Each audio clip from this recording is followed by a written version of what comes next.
AI art is so flawed, I just can't believe how more people don't talk about this. And in this video series, I'm gonna spill the beans on everything while you watch me make this real authentic artwork so that you can be aware of it too. And it all starts with their sinister intent to invade schools. Check this out.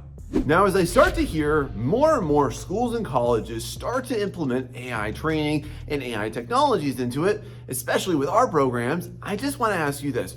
What's the big push? What's the big draw? So you might be thinking that you're going to need this for your future. You might be thinking that it's going to help you do things better or do things faster. So I just want to ask you this. Why are you being sunk into this? Well, it's going to stem from these facts, something to the effect of like, well, you're not fast enough, or you don't render well enough, or you're not proficient enough, or you're not competitive enough. Do you hear what I'm saying from this? The predatory fear-mongering campaign that is AI art is really good at hitting those nerves. When you really boil it down, what AI art is really meant to hit you on is your sense of lack. You're not good enough. You're not fast enough. You don't make anything that is industry competent. Maybe too, you're also gonna say this, Jim, I'm not talented enough. Does this sound familiar to you? Because at the core of this and why they're trying to target younger audiences is literally this, is because they're so influential, because they don't have any experience, because they don't have any kind of barometer to judge themselves against. When you really peel back this onion, here's what you're gonna find, is a marketing agenda that's meant to hit on every single sense of lack that young people feel, every single fear, every single insecurity. And what that is a really heinous agenda that is meant to use the product in an attempt to anesthetize a younger generation into pushing out their product, into buying into their services, into buying everything that AI companies are trying to shove down our throats. But they can't do it with adults, so it's easier for kids. It's really manipulative, and what they're trying to do is just popularize this idea that it's okay to just bandage over your inadequacies versus to work on your humanistic desires, versus to actually do something and creatively labor over something, which is, I'm gonna take a stab at here, what you actually got into art for. And it didn't have anything to do with corporate politics, am I right? But that's what's behind this sneaky and heinous agenda that AI companies are trying to invade schools with. Now, I can't go any further in this video without talking about job market confusions, because if there's one set of checks that AI art just can't cash, it's on this, and it's so big, I gotta split this into two talking points. So let's go. First off, let's talk about existing jobs, because you're probably a little worried right now as a young person watching this that somehow you're not gonna get a job, or you're gonna need these AI skills, or you're gonna have to be employed through doing this. But I just want to let you know, y'all, you are being set up for absolute ruin, for total disaster in adopting this philosophy. And here's why. Because AI art was never created, nor is it sustained, nor is its business model all about actually giving you opportunities. It's about taking them away. It's about pulling back. It's about cost savings. It's not about creating opportunities. It's about subtracting them. AI technologies are not about creation. They are about subtraction. So in that vein of thought, let me be very real and honest with you. If I'm totally wrong about everything that I say about this topic, and AI art were to be a very prevalent force in industries for a long period of time, which it won't, then here's what would happen. It's not going to create any entry-level jobs for you. It's not going to create any junior-level jobs or any junior designer jobs. All of that is going to be put onto somebody who's at a senior level. It's not going to do anything for you. So this ungrounded rhetoric about somehow you're going to have to use it for your job is just stupid. It's absolutely foolish, because all you're doing in employing any type of AI technology is you're eliminating every person for it. But here's the reality, friend, is that you will actually create jobs for yourself and people that will want to invest into you, and you can actually be an entrepreneur, and you can actually produce with a team something that is of notable value, something that is interesting, something potentially even legendary. Because when you're on a team or you're producing something through your human-based creative labors, you're actually able to do something of interest, something of value. But just to be honest with you, there's nothing at all of value that will ever come from AI art. And if the last 2 years haven't taught you that, the next 10 isn't either. So please don't fall for this foolish guise that it's somehow going to be necessary for your job, because that won't even be available. Now, compounding all of this is the misperception that somehow AI art will create more jobs, right? Is that somehow there's going to be these postings for AI artists. There is nothing at all about AI art that is of value, because literally the draw to it is what? Anybody can do it. So if you're currently enthused that AI art is somehow going to generate a brand new field of income for you, it really won't. Go ahead and look on Fiverr. That's your future, friend. Go ahead and look on any art platform. That's you. You can at best hope to earn less than a McDonald's wage. Go ahead and look at people trying to sell things on DeviantArt. That's you. All you have to hope for a new job field, for a new job market, is taking $10 commissions, because it's literally worthless. Because if everybody can do it, why is it special? And why is it coveted? And why is that seen as a rarity in the market? And then therefore, what's the value of it? Because if it's abundant, it's worthless. Now let's say that it does create some fields and it does create some jobs. Here's what that will evolve into, okay? Companies will create those jobs for the AI artists, which they won't. And then what's inevitably going to happen is that they're going to get wise to how much they have to pay people that are in really economically advantaged countries. And then what are they going to do then? Then they're going to outsource it, because again, remember now, anybody can do it. And where are they going to outsource it to? Economically disadvantaged countries where they can take advantage of everybody. Doesn't that sound nice, right?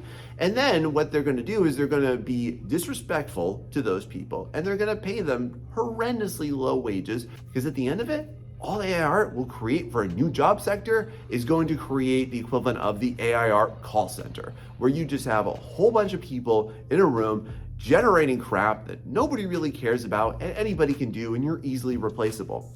Does that sound like why you got into art in the first place? Does that fill your heart with passion and fulfillment? I don't think so, friend. Tell me if I'm wrong, but I don't think I am. So when I start to take a look at teachers and professors that are starting to write curricula, including AI art, or starting to promote this product, I really have boiled it down to 3 classifications. So here are the 3 types of teachers that are going to push AI art and why. The first off is going to be the completely downtrodden teacher. This is the teacher that's defeated, that doesn't feel like they can do well with what they do and how they do it. So they're going to try and use AI art to generate interest, to generate excitement. And yes, most importantly, is that they're going to generate some new crowds to come into their classroom. The issue with this, though, is that that's not going to translate well. They're not going to continue to take more courses based on any course that's predicated on AI or heavily utilizing AI, because they're not interested in art. They're interested in the technology being an easy, quick fix and an easy band-aid for it. The second type of teacher that would use AI art is going to be the one that is totally ignorant. So corporate America and the AI bros, they do a wonderful job of promoting this completely false narrative about what AI can and can't do, will or won't do. And they bought into it, and they don't know any better. And listen, I don't blame you if you don't know any better, and I don't blame your teachers for it either, but I do blame the effect of it, because at the end of this, what you're gonna do is you're gonna be promoting, honestly, a really harmful, destructive, and violent agenda against artists that's predicated upon the belief that it's okay to abuse artists, and I'm not okay with that. I don't think they'll be either as soon as they wake up and they realize the harmful effects of this. You can't just draw people into your course hoping that a new technology is going to translate into further artistic interest, because it won't. And the third type of teacher promoting AI is the one that's just interested in job security. These are the ones that are nervous that AI is going to put them out of a job, that people aren't going to attend their schools, aren't going to attend their classes, and it's going to put them in financial risk. And this one I have a lot of empathy for, because being a teacher is tough. Being an art teacher is definitely another volatile version of that one. It's probably one of the more volatile versions of it, certainly. And therefore, they're worried that if nobody signs up for the courses, they're going to cut staffing, they're going to cut their course, and then they're going to be out of a job. The irony of this, though, is that it's already doing that, is that it's making people think that they don't need art education, they can bypass all that and somehow do something with it. But they won't, and they aren't, and that's really not gonna change. Because if you want to do something in art, here's just a really grounded reality, friend. You have to creatively labor over it. A major issue that's going to stem from this, though, is that it's not going to translate well. It's actually not going to create the sustained interest. It's actually not going to produce any long-term results. Because here's why. You can't fake passion careers. You can't fake something that you're not actually passionate about. You can't fake something that you know is harmful. You can't fake it as two passion fields being teaching and art if you don't actually have that genuine interest into it. If you're just seeing it as a band-aid for your numbers, that's doomed to failure. And you're not being honest with yourself as a teacher. Now, as I keep on hearing that schools and colleges are starting to pilot AI programs, I just want to ask you, why do you think that is? What is the driving force behind all of that? And why is that being pushed so much? And this wraps into a much bigger discussion. What is the point of education? And especially those of you that are in college right now watching this, what's the point of higher education? I am in school, I am a teacher, but I can tell you this, that there is a very profit-driven model behind it. So at the core of why a school or why an art department would start to push AI is real simple here, y'all, because you are its new target audience, because they want you to be their customer. Then they're trying to draw you into an art program. And that's not bad in and of itself, but here's what is bad about it, is that it's literally just a manipulative ploy to try and get you into there. But then what happens when you're there? How do you succeed in something that you're not actually passionate about, that you hoped a technology would replace some aspect of skill development? And I can speak from experience on this, but there's definitely something to be said about people that are authentically in it versus inauthentically. And one thing that I've been saying for a long time now is that AI users are not in art for the right reasons. They got pulled into it with false promises. They got pulled into it with delusions of grandeur. They got pulled into it with a whole lot of checks that AI companies just cannot cash. But there's the problem. That is an unsustainable model at the same time, because it's not going to be this way forever. This bubble is bursting already. There's already people that have already shifted away from this. There are a whole lot of dangers to the very shaky, fragile foundation of AI art companies that seek to disrupt it. And it's gonna happen. And then what's gonna happen? And it's gonna be back to business as usual. And those customers that bought into it, it's like people that go to a for-profit school. Sorry to tell you the truth, but I'm not sorry that now you know. At least now you can be informed when you move forward. Now, when you really look at the crux of everything to do with AI art starting to come into schools, starting to be promoted in curricula, starting to be adopted and even receiving some level of buy-in, who's to blame? Do we blame schools? Do we blame ignorant administrators? Do we blame the teachers? Do we blame the AI bros? Or do we blame something else? A reality I want to drop on you is this. I think the AI bros actually get too much of the brunt of this. At the end of it though, here's what I really actually empathize with them for. They're just the spigots for corporations, and everything that they say is literally just the standard script of what they have been given and what they have been sold on, and then therefore they're going around and promoting that. So who's really to blame about this is corporations. And corporations, man, I'm sorry, but they got way too much pull, especially when it comes to education, and especially when it comes to the fact that there's a lot of backdoor politics that you and I are not privy to. At the core of who's pushing this agenda is always going to be corporations. And at the core of why AI art is as sinister as it is and as heinously conceived as it is really that it's just corporate propaganda and it's corporate marketing, not designed to actually help you, but to help you buy into their product. I'm sad to say, but I'm also really disappointed in the way that we've handled it in America in terms of public education too. Every single time that there is any type of online webinar set up by the National Art Education Association about AI, here's what I notice. It's always being pushed by people in corporations and from teachers that have bought in, and especially teachers that are in STEAM programs. Like, I just want to let you know that STEAM programs make art subservient to corporate interests. And I'm not really okay with that, because that's not really the focus nor the aim of art education in a genuine sense of it. And they have yet to have anybody come on any stage that is an AI ethicist, anybody that's an objector. They've never presented any contrary view to just, this is a brand new technology, which then filters everybody that doesn't know any better into this false hope or false belief system that that's somehow going to attract more students to be more interested in art, when really what we're doing is we're giving everybody false hope and we're setting everybody up for disappointment. And I'm not okay with that, because at the core of why people should get into art, and especially experience art education, either as a student or as an educator, should be their success, should be their sustained efforts. But we're not focused on that. And if there's one thing that the Die Hard movies taught me, it's this: it's always about the money. It's always about how to maximize profit. It's always about how corporate interests trump humanistic interests when we're not savvy about it. And I don't want you to fall under that guise. I don't want you to just relinquish all of your hopes and passions. But looking at this really simplistically, yeah, it's all about the money. Have you ever noticed that?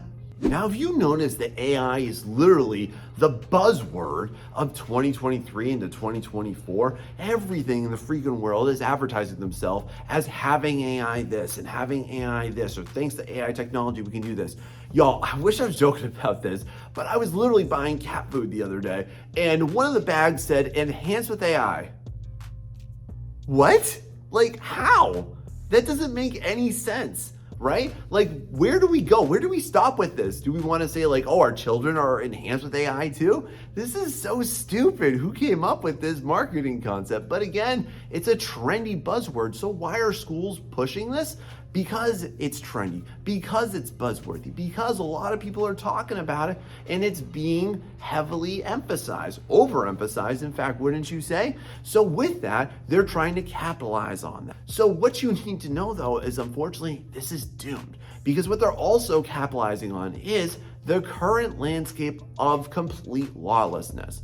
And the one thing that tragically, I gotta let you know about this, if you're a real heavy supporter of this, this is not gonna be forever. This is not going to be something that is going to be allowed to be completely unchecked and unregulated. This entire Wild West landscape that we're currently looking at in terms of AI art, especially here, it's going to fall apart. It's going to get regulated. It's going to totally change.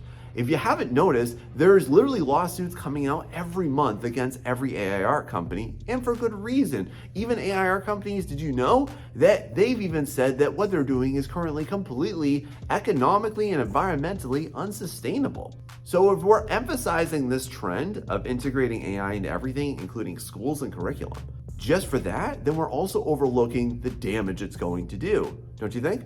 How do you justify that? Now, if you want to know what to do, how you can possibly combat all of this, and how you can still keep your art alive, well, I've got two things for you. First off, please make sure that you hit that like and subscribe button. Y'all, I've seen that about 60% of you forget to hit those buttons, but you're coming back week to week. So please make sure that you help support that. And hey, if this is helping you or somebody that you know, please share it with them too to spread the good word. Now, the second thing that you can do is also understand that you are not alone. I think that there are just too many artists around that feel like they're just soloed out, that they're just on their own, and that they are kind of singled out by not wanting to conform to AI and not wanting to give into this hype. And if that's you, friend, I just want to let you know, no, you are amongst the majority of artists, not the minority of artists, who are not buying into this nonsense. So when we're introducing AI image generation into schools, it has had horrific side effects. So we've seen people just fall into despair. We've seen people get depressed. We've seen people start to give up. We've seen complete abandonments of their craft. We've seen people launch into different fields because they thought that they wanted to do art, but now they're being pushed in this direction and they don't want to do that anymore. And then on a really extreme note, on the most tragic note, is We've even seen people ending their lives for this. And this has to stop, especially because of the fact that I want to let you know AI totally thrives on this. They relish in our misery. They relish in how you're despairing. They relish in the fact that you feel like you have to conform, that you have to adapt. That is the mentality that they are promoting. That's their marketing scheme.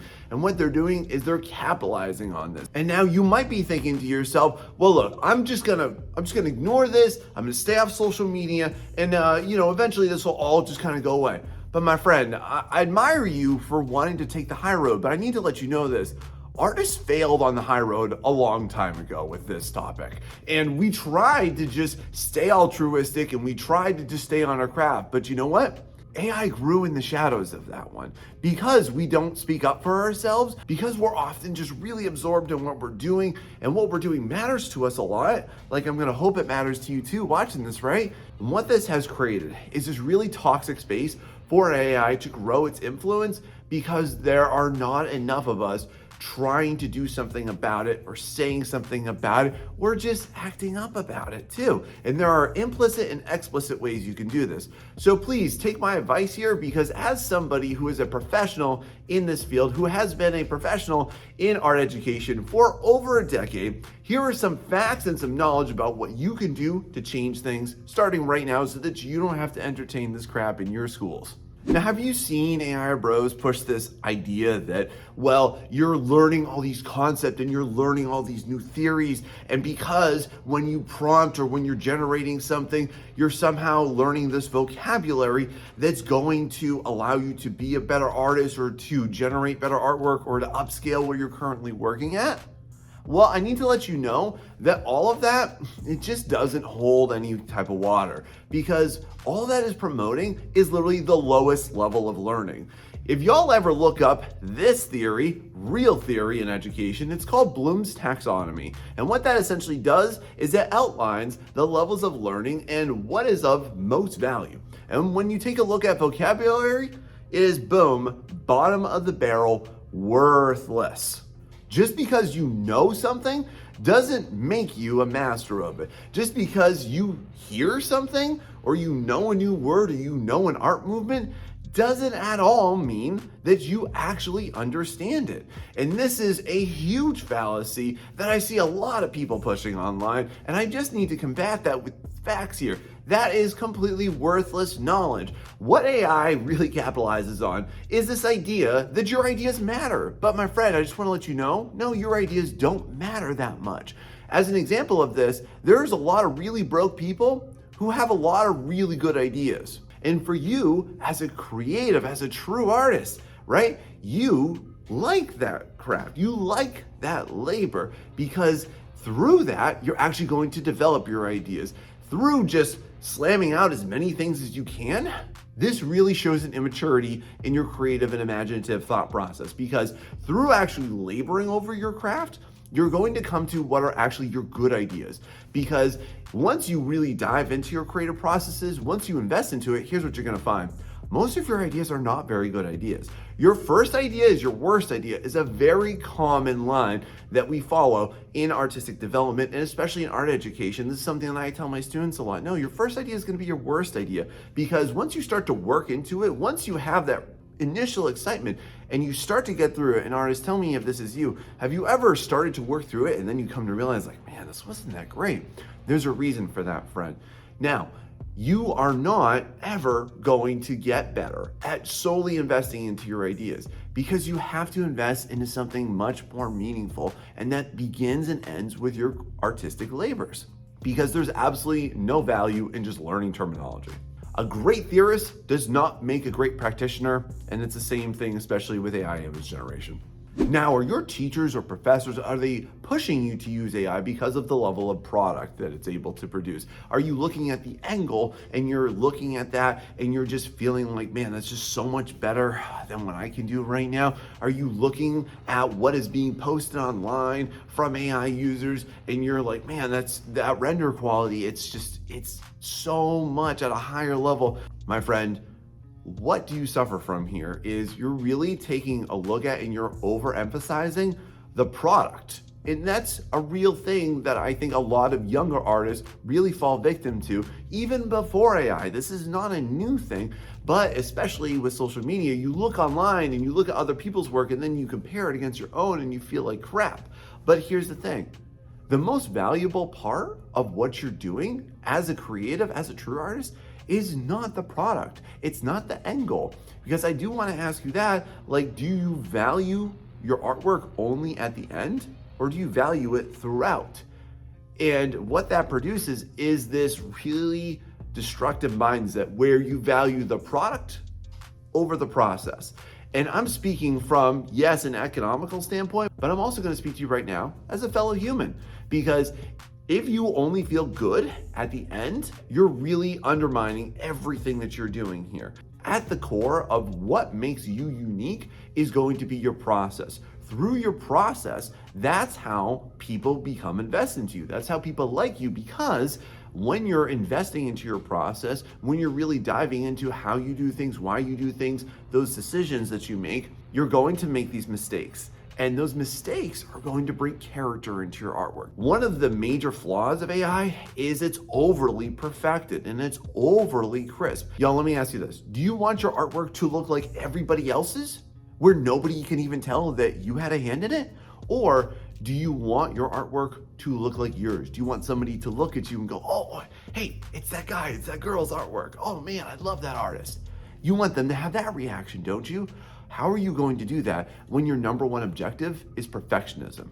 Because perfectionism is the thief of joy. Perfectionism is also just another mask for your insecurity. Because if you're solely focused on a perfect end product at the end, well then you're just really over-invested into what it's gonna look like in the end instead of how you are gonna end up better. Have you ever thought about that? Because one of them is sustainable and one of them is replaceable. Guess which one's which? Now, can I share with you why using AI in any type of educational institution is the most unethical practice and honestly could get you fired? So when you take a look at any educational profession, anybody that's involved in higher education to public education, is that we all live by a code of ethics. And what that code of ethics generally says in pretty much every single state, at least in the United States, and somebody tell me if this is mirrored at least outside of the US, is this, is that you cannot use copywritten materials without the express consent of the creator, of the IP owner, okay? But what's curious here, so we have an entire database of artwork that was scraped and sewn together through copywritten materials that nobody expressed any consent for, that nobody allowed to have happen, was done underneath everyone's nose. And because that was used to train the data of all AI image generators, does that not constitute an ethics violation? Let me put it to you another way, just to express this. If I buy a stolen TV, does that still make me culpable in that? Absolutely it would in the eyes of the law.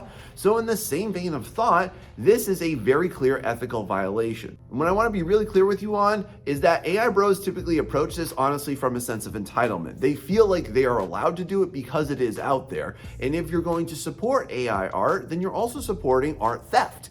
And that is a very clear, obvious issue. It's something that AI bros just don't want to admit because, again, entitlement is very ripe amongst those communities. If you deny that though, it's honestly just selective hearing. I'm sorry to be honest with any AI bro that made it through this video at this point, but that's just the honest truth and they don't want to admit it. Now, what also compounds how confusing all of this is that literally the National Art Education defines what artistic plagiarism is. And within that, it is using the work of another artist for the direct representation of your image. But hold on, doesn't that sound a lot like how AI image data was trained? Doesn't that sound like their outputs? And listen, if you're denying this, I just want to ask you this. If you don't think that that art was stolen, that it took without asking permission for it, then how the heck can Midjourney literally spit out exact frames from movies? I rest my case. Of course it was. This is an established fact. This is not fiction here, but it seems like some educators in some institutions are really overlooking the ethics of this. But what do you think is going to happen? How long do you think this can sustain itself before the whole castle comes crumbling down. I don't think we're that far off from it. I want to ask you this. What is of most value in any type of artwork? Okay, you might be like, well, it's how much it fetches a price for, or how a company would use it, or how prevalent it's going to be. Then I want to challenge you with this. What if it's none of those? Because when you're producing artwork, when you are developing your skills, it is all in service to this simple fact. You are developing something unique in you. You are literally sowing the seed and you're growing what is your artistic voice. And now employing this technology into education, the way that it's been introduced into it is that we're robbing everybody of that, because we're instead focused on uniformity. We're instead focused on conformity, and we're removing art from being a really great humanistic product, an artifact of your humanity, an artifact of your own individual thoughts, and instead we're offsetting everything that makes that about you, that makes you valuable, into just essentially you being a cog in a machine.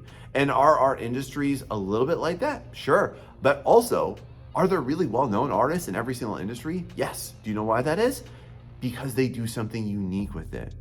So in using AI to offset what you're doing is you're actually muting your artistic voice. You're stifling your potential. You're robbing yourself of experiencing that joy, of experiencing that fulfillment. Because as an artist, let me ask you this.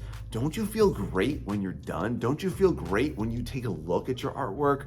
At the end, you're just like, man, I know that was a little bit of suffering that I induced in order to get here, but you felt great about it, didn't you?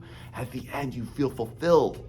So I want to ask you, do you still feel that way after you make your AI art? After you generate something? Or yes, even if you're upscaling something, what are you doing there? Then you're just outsourcing your creativity, you're outsourcing your individuality in that because you feel insecure that you're not up to par. But my friend, you are up to par. You just haven't put in those miles, you haven't put in that time, and you trying to shortcut that, it's never gonna replace that. And that's what I want all educators who might be watching this to understand. You're robbing that potential from your students. You are the thief of their future.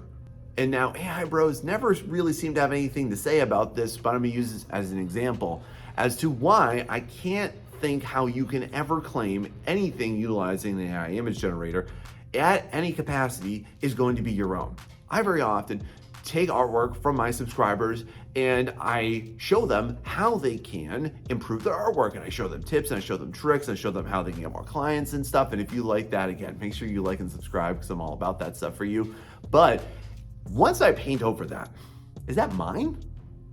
Can I really call that mine? Is that my idea? Because at the end of every single one of those, very often I reflect back and I'm like, okay, I like how they did this, but it's probably not the same way that I would have done it. It's not the same composition, it's not the same lighting, it's not the same posing, it's not the same elements that would uniquely reflect me. So just imagine this. What if I then put that up on my social media and I worked that up after already having that base and I said, boom, here's my artwork.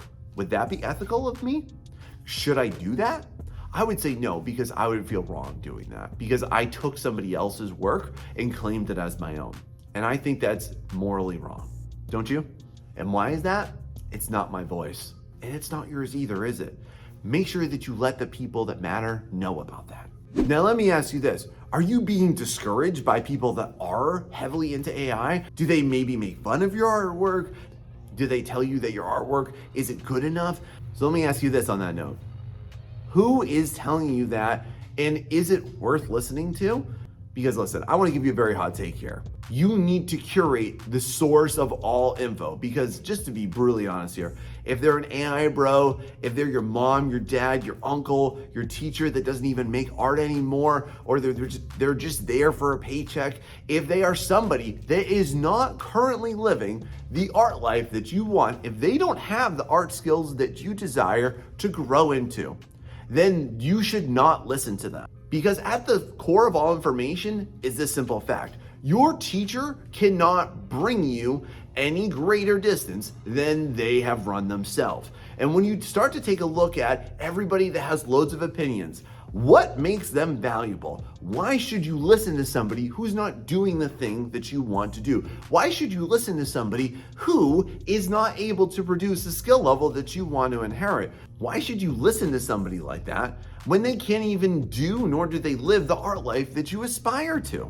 And then on that note too, check out the people that are giving you the worst critiques, okay? Check out the people that have nasty things to say. Check out the people that have the most, honestly, uninformed and unhelpful things to say. Here's what you're gonna find. They're the least competent people. Honestly, any artist that has gone through the struggle of making really great artwork, any artist of any notoriety level, any artist that you look up to and admire, okay? I'm gonna guarantee you this. If they were to give you feedback, it would be very meaningful and it would be very empathetic. Do you know why that is? Because we've all been through the struggle. When I critique artwork, I come from a very informed place and an empathetic place because I care about that person. And typically, here's a great example, right? Like AI bros, every once in a while, they'll drop into my comments and say something stupid and completely uninformed about my artwork, and they'll notice something minor. So you want to know what I do to that? I ask them this question, and I encourage you to ask them this too whenever you have anybody critiquing your artwork. Hey, what's your artwork like? Because like for me, when an AI bro drops a nasty comment about my artwork, literally the first thing out of my mouth is like, oh, wow, glorious sage AI bro. Could you please kindly drop a link to your portfolio so that I can learn from you, master? And generally, do you know what I find? They can't draw their way out of a box because they don't have skills, and therefore it makes it easier for them to rip into people that are developing their skills, that are trying harder than them. Do you know why? Because you make them feel inferior. Because you trying exposes the fact that they're not. So my friend, keep up what you're doing. You're on the right track there. Don't let your haters become your enablers for giving up. All right, so now you might be thinking at this point, what do I do about this, Sean? Because all of this is happening, or you might be a student, whether you're in university or you're just in public education, and you're like, look, well, what do I do about this, okay? Well, look, here are some things that you can do in order to combat this. Number one, real easy, don't sign up for the courses. When you see any type of image generation in the title of a course or in the description, just don't sign up. Listen, the number one way for any school to get the very clear picture that this is not what you, their customer, wants is just don't sign up for the courses. They can't run it if they don't have a certain number of people sitting in a class registered for it. They will not run it. They just won't. And then therefore, boom, that destroys it. After like a few semesters of it, they'll be like, okay, well, this just isn't taken off the way that you said it would. We're gonna axe it, okay? Also, here's the next thing. Voice your concerns. Let your teachers, let your professors know that this is not comfortable for you, that you're not enjoying this, that this is not what you wanted to do. Because I'm just gonna ask you this, is this the version of art making that you wanted to experience? Because generally the consensus is, heck no, it's not. So let them know that. Now let's say that you have a real uppity professor or a real uppity teacher who is a real champion of this technology, which is weird because it's hurting artists left and right, and they're championing literally the downfall of artists, and that doesn't make any sense to me. That's a really short-sighted goal. Email the person above them. Do this from an anonymous account. Just go online, just make up some bogus email and let them know like, hey, I just want to anonymously send this because I don't want any type of backlash for this scenario, but look, here's what we're feeling. I'm not alone in this. I have other classmates that feel the same way too. And I really like your help with this because this is destroying it. And here's another thing you can do. You can threaten to leave. How about that? You could threaten to leave and they'll get the clear picture because you, in your attendance, you're money to them. And if they care about that, like they will, then they're gonna reconsider the platform altogether, okay? Another thing you can do too is this. If you're in an art school right now, especially like if you're just going for like general illustration, you maybe might wanna reconsider that school. You might wanna reconsider where you're going right now and instead look at your alternatives. Can you switch to another school? Just to be real with you, most art jobs don't even require a degree anymore, okay? Unless you wanna go into like teaching art, in which case I'm gonna tell you straight up, like, yes, you do need that because you will be overlooked from somebody that does have an actual art education background. If you don't need that degree, you don't need to go to school anymore, okay? And there's plenty of online alternatives to it too. You can go to online courses, you can take online schooling too, and you can also just enroll in like mentorships, for example. Those are the best places for artists to go, and honestly, you'll learn a lot faster there on average. My friend too, here's just another thing. When you don't use AI art, just don't tell anybody about it, okay? Because they probably won't know the difference anyways. My friend, here's what I wanna let you know, is that there is some level of resistance you can do, and you don't have to fear backlash, but I wanna just put this on you too. If you don't try to do something about it, then you're gonna stay in your misery. And if you do something about it, and even if it gets a little uncomfortable and that produces some level of misery, well, then the outcome is the same, isn't it? But which form of misery do you want? Do you want misery from having to stay in that circumstance? Or would you prefer to at least feel good that you stood up for yourself? That's your choice, my friend, and I can't make it for you. I'm just laying it out there and giving you some alternatives. And now, if that wasn't bad enough, did you know how AI art is ruining the mental health of artists around the world at all ages? Learn how. So let's go back about a year and a half, artists. And what were you doing at that point? You were going ahead and you were making your graphic novel and you were designing characters and you were just skill building. You were watching all these people and you're like, man, I'm gonna get there. And then boom, this big atom bomb called AI image generation just came and nuked everything that you really loved. And you thought that that was gonna be something that was going to just destroy your ability to succeed. You feel like it's robbing your creativity. Do you feel like it's stealing your ability to produce? Do you feel like it's just siphoning all of your energy? You no longer have the drive or the ambition for it? And that's exactly what I mean to address, because I cannot overlook that there seems to be a massive mental health crisis for artists ever since AI image generation started to invade, or at least attempt to invade, all of the artistic places. And now you're thinking like, man, I don't know if I'm gonna get a job. I don't know if anyone's gonna want me. I don't know if anyone's gonna appreciate me. And it's just going to trigger you based on all of the experiences that we're gonna talk about today in this video. And that's why I think that there is a need for us, first off, to critically examine what's going on, and then also too, where you're getting your information from, and then finally, what do you do about it? Because at the end of the day, like, you're amazing, you're a great artist, whether or not you feel that way or you recognize that way about yourself. The fact that you made it this far, the fact that you care enough to want to pursue art makes you really amazing. And I don't want you to forget about that. So to help you improve your mental health and get into a better space and get you back to creating, y'all please hear me out on this. All right, y'all. I gotta go ahead and destroy this really popular rhetoric by AI bros that's horribly toxic, and it's probably making you feel worse about everything. Honestly, y'all, as soon as I say this, I need you to know that I am so sick of hearing this, and it leaves such a bad taste in my mouth and yours too. Have you ever been told that you ignoring AI or you not giving into it is you sticking your head in the sand like you're some kind of ostrich, okay? Well, first off, you're much cooler than that big bird. But just to be honest with you, that's not abnormal. That's literally how we function. And more importantly, it's nobody else's responsibility to take care of you other than yourself. And whenever you choose to partake in something, like artwork, for example, you're also always going to be saying no to something else. If you choose to eat healthy, you're choosing not to eat unhealthy. If you're choosing to watch this show, you're saying no to that show. If you're saying yes to being with this person, you're saying no to being with all of those people. And it is such a ridiculous and stupid notion for you to feel like you are less than, that you are ignorant, just because of the fact that you don't want to give in to something that does not align to you. What this means is that life is all about you picking your priorities and being okay with approving some and denying others. The fact that you deny AI art, just to be honest, I think that says a lot about your character, and I'm really proud of you for that. The other component of this is I just want to ask for you, how meaningful is art for you? How much did that mean for you when you were growing up? Or how much does it mean for you right now? Or how essential does that feel to you right now? How important is it for you to be an active participant in artistic endeavors? Because are you sick of hearing people tell you that you're sticking your head in the sand or you're ignoring the inevitable? Because that is trash advice, friend. The only thing that's inevitable, and I promise you this, is that over time, if you look at things in a span, and it's not going to be a short span, it's going to be throughout your lifetime, you will be infinitely more successful at whatever you dedicate yourself to, whatever you strive towards, whatever you endeavor towards, if you are passionate about it and you throw your whole body, mind, and soul into it. And what I want to reframe for you is this massive understanding. Distancing yourself from this, distancing yourself from anything, is not cowardice. That is a commitment to your personal priorities and your passions.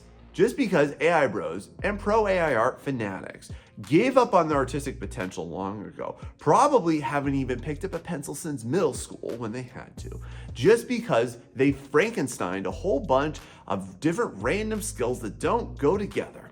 And now that they think that they're big dogs out there, and it just reminds me of the saying that the most righteous are always the newly converted. That does not mean that they can dictate your future. Only you can. How's that?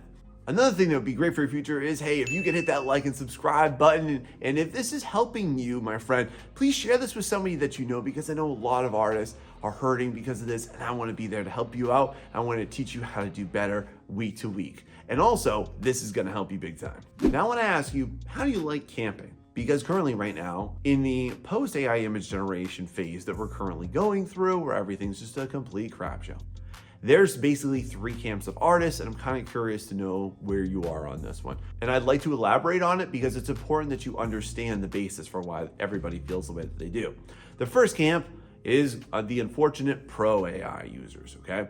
And here's one thing that I want to let you know about everybody that's pro is that I don't think anybody is actually pro AI image generation. What people are doing in this is that, first off, they're just succumbing to it. They're succumbing to fear, and they're succumbing to the pressure, and they're succumbing to propaganda, and they're giving into their insecurities. Nobody actually wants that. And just to be real, like, no artist ever said, man, I would really like to appear like I'm really great, but not do any of the work. That sounds really awesome. Nobody wanted that ever. Nobody wanted to feel like a phony because enough artists suffer with imposter syndrome, right? The other unfortunate version of pro AI users that I noticed is that they tend to think that it's somehow going to bandage the knowledge that they don't know together. Like it's going to weave some tapestry of mastery together, but really all it does is it looks haggard. But they've fallen under this illusion that AI can fix them and fix their knowledge and improve what they don't know what to do, when in reality, it's kind of like setting a toddler into an MMA ring and hoping that they come out okay. And then in the second camp now, we've got the anti-AI crowd. I guess that's what you would associate me with, which, just to be clear, I'm not anti-AI, and I think that there is immense potential for the technology. But the unethical usage and practice and implementation of it just disgusts me. As a human being, as an artist, as an art educator, it's just impractical and it's just not useful.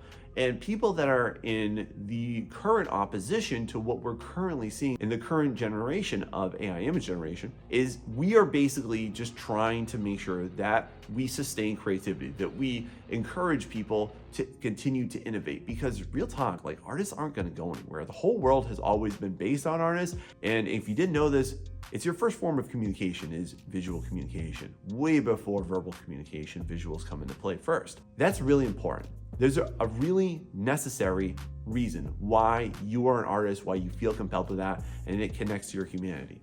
But then the largest camp is in between the pro and anti, and that's the scared. And is this you right now? Are you currently in this boat? I bet so, because that's probably what attracted you to this video, and you want to be in a better space, right? And here's what I want to let you know. I don't blame you for feeling that way. I'm not going to sit here and berate you or yell at you for it. I'm not going to make you feel bad about it, but I want to illuminate you as to why you feel fear. And it has nothing to do with AI image generation whatsoever. This actually has everything just to do with the meaning that you're giving to it and the references that you have. And specifically on references, I'm talking about people in your lives that have made you feel like at some point you've been told that art is not worthwhile, that you will not make it, that it's difficult to get to, that it's impossible, that it's a pipe dream, that you're going to be poor. And I just want to let you know this, friend. If you're in the scared camp right now, it's just because AI image generation triggered all that. And that's literally how we work as human beings, is we don't get triggered on what people say or circumstances. We get triggered based on our references. And this is triggering those references for you. So what do you do if this is you, friend, okay? Here's what I want to just encourage you on, because here's the advice that I've come to understand, is that you need to work towards the version that you want to be, not the version that you are, not saying that you're not good enough, but Maybe where you're at isn't the best you right now. Maybe you're not at your peak right now. Maybe you're not where you want to be artistically in that field or at that place or with that product that you want to make right now. But there's the thing, we're going to keep that door open because it's just right now. Right now does not enslave you to the current time frame. It gives you the ability to imagine the potential and possibilities of where you will go, and more importantly, it allows you to ask the right questions for you to get there. How's that sound? Now, can we be really honest? I hope so, because you've made it this far in this video, and I need to drop this knowledge bomb on you. Did you know that you're lying to yourself? You've spun this together, and you are amongst a large majority of artists who feel the exact same way you do. But it's time for us to unravel this, my friend. So what am I getting at here? I need to let you know this really grounded reality. AI is not the problem. Stop blaming AI art. Do you want to know what the real problem is? It's your own insecurities. That's right. This isn't actually a triggering event for you. It's just you triggering it. What I mean by that is that you've subscribed a certain degree of meaning, and honestly, a probably volatile, toxic, and copious amount of meaning towards AI and AI image generation.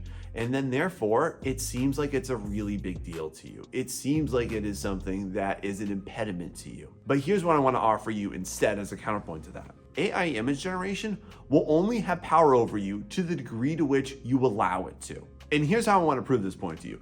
Let's go back before AI. What would you have said then? Oh, well, nobody likes my art and I feel demotivated because the social media algorithm isn't showing my stuff. And before that, you would complain about how you didn't have access to the right school. And before that, you would say that you don't have access to the right people. And then before that, you would say that you didn't live in the right place. Do y'all see where I'm going with this one? There's always been some type of perceived impediment to it.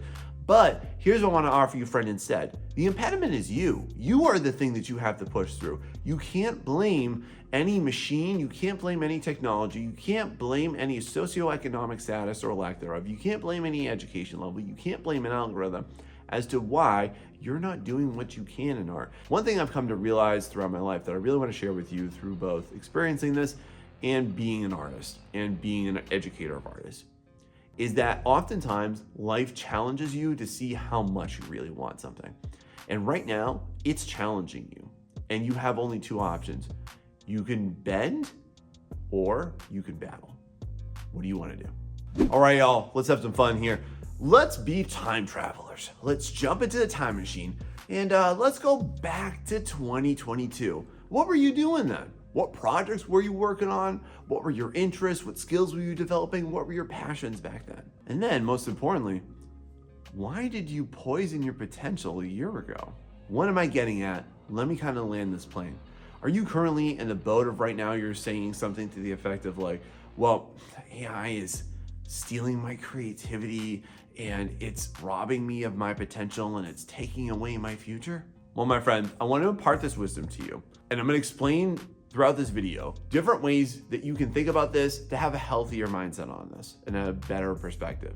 But you need to stop blaming AI for your lack of creativity. You need to stop blaming AI for why you don't feel that drive. And that's really important if you really want to persist in this, because I believe that you will. But let's talk about that thought process and why is that so important to you? I just want to give you this advice here. If anything in life, AI art or anything else, is not making you healthier or wealthier, then it is a complete waste of your mental resources. So what should you do? What am I suggesting for you? Y'all just go back to working on what you are working on. Because right now, you're redirecting all of that enthusiasm, all of that passion, all of those interests, and you're funneling that down into just focusing on what you actually don't want to have happen.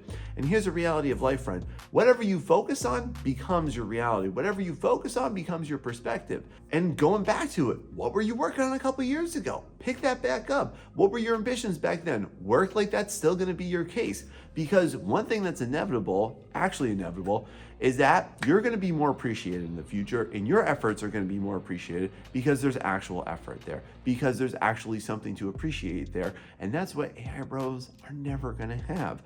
But you will, my friend, because you're doing amazing things and you have great efforts that mean something to you, and other people pick up on that too. And why is that so important? Because right now, you're diverting all your time and attention. And what's that gonna do is you're depriving future audiences of your influence, of your ideas, of knowing that special world that's inside of here that nobody can replicate. And people, I just wanna let you know, they will not appreciate your product in the end, but they will always appreciate your effort. Have you thought about that? All right, y'all, join me for this one. Let's imagine that you were dropped into a snake pit right now. Sound fun, right? And how long do you think you could survive that? And how's that sound to you? Does that feel all nice and warm and comfy, cozy? All those little creepy crawlies slithering all over you, probably biting you ad nauseum because you're pissing them off left and right. Oh wait, that doesn't sound great? But what if you're currently existing inside of a snake pit? What if you're currently spending all of your time around snakes, around insects that are bugging you? And I'm talking specifically about the communities that you're a part of, okay? And it doesn't matter where this is, Facebook, Reddit, or Tumblr, but you're all a part of a community. It can also be your local community too on that. Have you considered that they're just not aligned to your purpose in this life? What would you do if you planted a seed one day and you just left it alone and you didn't take care of it and then the seed didn't grow? What would you do? Would you yell at the seed? Would you blame it? But you blame the environment for it. And as an artist, you need to really take hold of your environment, and you need to cherish that environment. It needs to be a supportive environment. So in the example of growing a seed, you have to water it, you have to nurture it, you have to watch it, you have to check the soil, you have to make sure it's planted at the right time of the year. It's the same way with you as an artist. You are a seed, and you are cultivating whether or not you're going to grow into this amazing big tree, this sequoia, or you're gonna go ahead and be that weird gnarly little plant with like half of its leaves missing and half of it's like diseased. It's growing in the shadow of another big tree. But which one do you want to be? Because right now, I'm gonna advise you on this. I think that you need to also do a culling of the communities that you're a part of too. So kind of take a look at like, okay, what subreddits do you like? What Discord servers are you a part of? So what if you edited those down? And at the same time, then you would just go ahead and focus on the ones that actually empower you, that actually make you feel better, the ones that are actually going to be your cheerleaders. Because whether or not you realize it, that AI influence, it's bit you, and its poison is corrosive to your artistic soul. The only way you can escape it is you gotta get out of it. Because you deserve to, because you as an artist, you're gonna do great things with your life, but you gotta give yourself a chance to, and you need a new environment, my friend. Now you might wanna sit down for this one, friend, because I gotta give you this unfortunate prognosis, which is that I think you have some cancer cells right now, okay? And those are literally decaying your art muscles. So let me ask you right now, are you feeling weak? Are you feeling tired? Are you feeling really demoralized and dejected? Well, my friend, it's time to exercise that tumor. So if you go ahead and you look on your phone right now, you've got several tumors right there. And what am I talking about? Those same things that you're addicted to, those same things that you can't help but check, those same things that are causing you this mental and emotional duress that you're going through right now, those are your apps. If you are somebody that cannot deny what you're currently doing and you are not disciplined enough to just give yourself a break, then force it. Delete some apps right now. You're sick of seeing all this negativity on Twitter? Good. Delete the app. You can't check it anymore. Boom. Done. Now, I'm not saying, just to be clear with you, I'm not saying delete your account. Just delete the app. Cut off that tumor's ability to spread, because right now you're feeling like all of this influence is cancerous to you. And I just want to know that that's not an overdramatic statement, because it literally is. One of the things that I think artists don't do enough is that they don't safeguard their creativity. They don't safeguard their creative soul enough just to make sure that it's gonna survive. Y'all think about that just like you would a baby or a child, okay? It's your job to rear it. It's your job to nurture it. It's your job to fill it with your ideas and philosophies, okay? It's your job to teach it how to behave. And in the same vein of thought there, you constantly being exposed to apps that are not serving you, that aren't making you happier, or the people on those that we'll talk about in a minute are not serving you, then why are you exposing yourself to them? Y'all, just to give you an example, there's a reason why I don't go to bars and I don't go to clubs, is because I don't like that atmosphere and I don't like to drink and I don't enjoy that at all. So I choose not to participate in that. And you've got loads of things too. You probably, as an artist, just going out on a limb here, but yeah, you might not participate in ultra marathons. It's okay for you not to go ahead and be around those people. So in the same vein of thought, if you can't structure in some type of a break, then break yourself off from it. And my friend, another way to consider this is if you are continuously feeding apps via the algorithm things that you don't like and information that it knows that you don't like but you'll consume. Y'all, it's also kind of like this. Continuously feeding platforms is kind of like rearing a baby tiger that one day grows up and mauls you. You're feeding the monster that consumes you. Hey, can I be honest with you? I think you're in a little need of a diet. And I don't mean from food.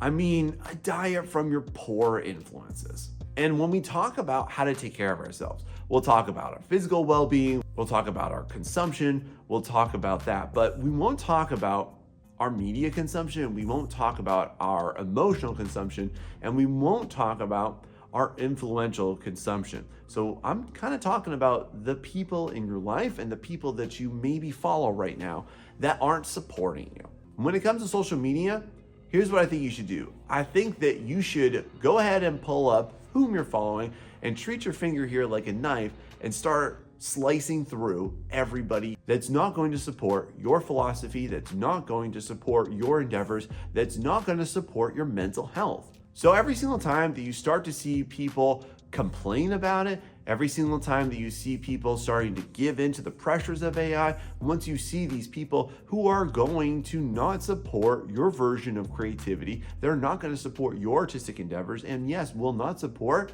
your social, emotional, mental health, then you don't need them in your life. And this is a practice, by the way, that has sustained my continuous involvement and participation in creative endeavors. And if you want this to be something that's a lifelong passion for you, you have to think about how you're going to prioritize it and safeguard it. The other thing too is maybe you need to find some more people. Maybe you need to go ahead and look elsewhere. Let's say too that you have a current artist friend group and they're always complaining about it and they're always afraid of it and they're always talking about it in a way that makes you feel bad or makes you feel like you have to conform. Time to get some new friends. Y'all, just because you spent a lot of time with somebody doesn't mean that that bond wasn't real, wasn't impactful, wasn't needed at that time, but it definitely doesn't mean that you need to keep it forever. You don't owe anything to anybody but yourself because you're the one that has to swim in your own head. So yeah, I wanted to share this fun fact with you. I read a recent study that revealed that if you were to stay off social media, the world would keep spinning if you stopped looking on Instagram, you stopped browsing Twitter, and you got off TikTok. And what am I getting at very playfully here? If you're currently sick of seeing all these AI image generated posts and all of this pro AI nonsense and propaganda out there, just real talk here. What are you gaining from those platforms other than just a complete mountain of stress? Because you go on to X, and then what do you see there? You see all these jobs that are supposedly being taken away by AI, and you see all of these posts from artists where they're just nervous and they're worried about it. And then that triggers you to think, oh my God, well, I should be nervous too. But let's just put this in perspective. What's your objective right here? How do you want to feel? You want to feel better. You want to feel empowered. You want to feel creative again, right? But you're acting kind of like somebody who's trying to quit smoking, but you're standing outside of a restaurant in the designated smoking zone around everybody smoking. You got to see it for what it is, friend. You got to just let those people go and you got to let them just be how they are. And you don't need to be a part of that space. You don't need to be a part of that platform. Like, what do you need to do? Maybe you need to take a week off and you just don't go into any of your apps. You don't go into any of your sites, okay? Just focus on you. But another big issue that I need to address right now is why you even have that compulsion. Have you ever really thought about that? But just FYI, the algorithm doesn't just pick up on what you like, it's what you spend time on. And if you spend more time reading posts and reading comments and looking at images that don't serve you, my friend, then you gotta recognize it for what it is. It's just a FOMO compulsion, and it's what the platform wants you to do. It's just like as if you were to stab yourself and expect yourself not to bleed by participating in that. Have you ever thought of it like that? However, though, you've been mediated, which means that you've been conditioned to be addicted to media. And what that means for you specifically is that you've been trained to need to feel like you must digest copious amounts of social media entertainment.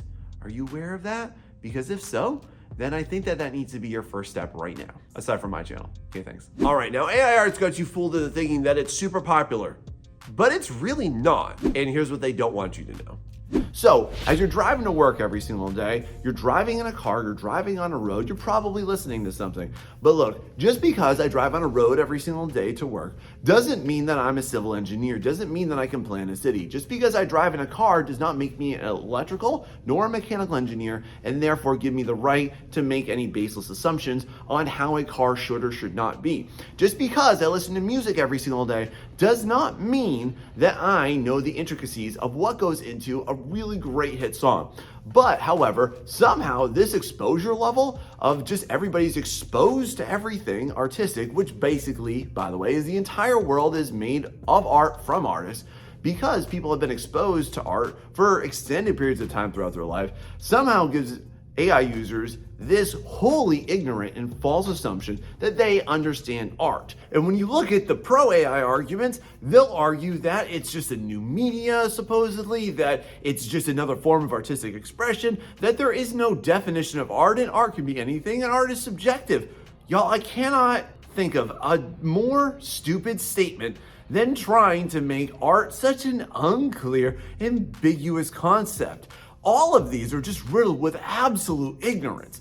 Because if you really take a look at it, there's this thing called art scholarship, by the way, and you can read plenty about it if you'd like to prove this point here. But art has been a very well-defined concept for at least the last 150 years, and really defined especially within the last 70 or so years. So for anybody to tell you that art isn't defined or art is loosely based, it's empirically false. And if you don't agree with me on that, then go ahead and get yourself educated on it. Go ahead and read some Elliot Eisner. Go ahead and read some Suzanne Langer. Go ahead and read some Maxine Greene. Go ahead to read some John Dewey. Go ahead and read from any actual artistic source, people that are outside of the incest pool of AI thought, and you're gonna find that this is actually a really robust concept that is not that unclear. Now, the ripple effect of this is that now we have a reductive view of art as just a simple image.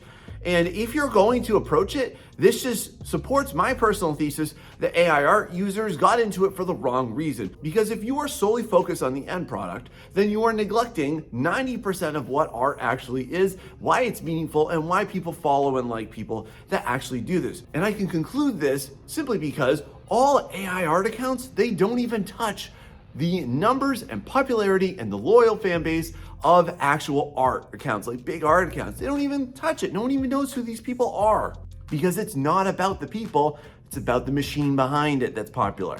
But what happened with AI art and why it became unpopular is that we threw a whole bunch of noobs into the ring of art, and then nobody had any idea how to actually handle that, or what's involved with it, or what keeps people coming back to it, and what keeps people sustained on it. But it's kind of like throwing a bunch of toddlers into the NFL and telling them to have a good game. And artists, you know the truth. If you're only into AI art for the end product, you don't have any long-term sustainability or success, and I would guarantee that.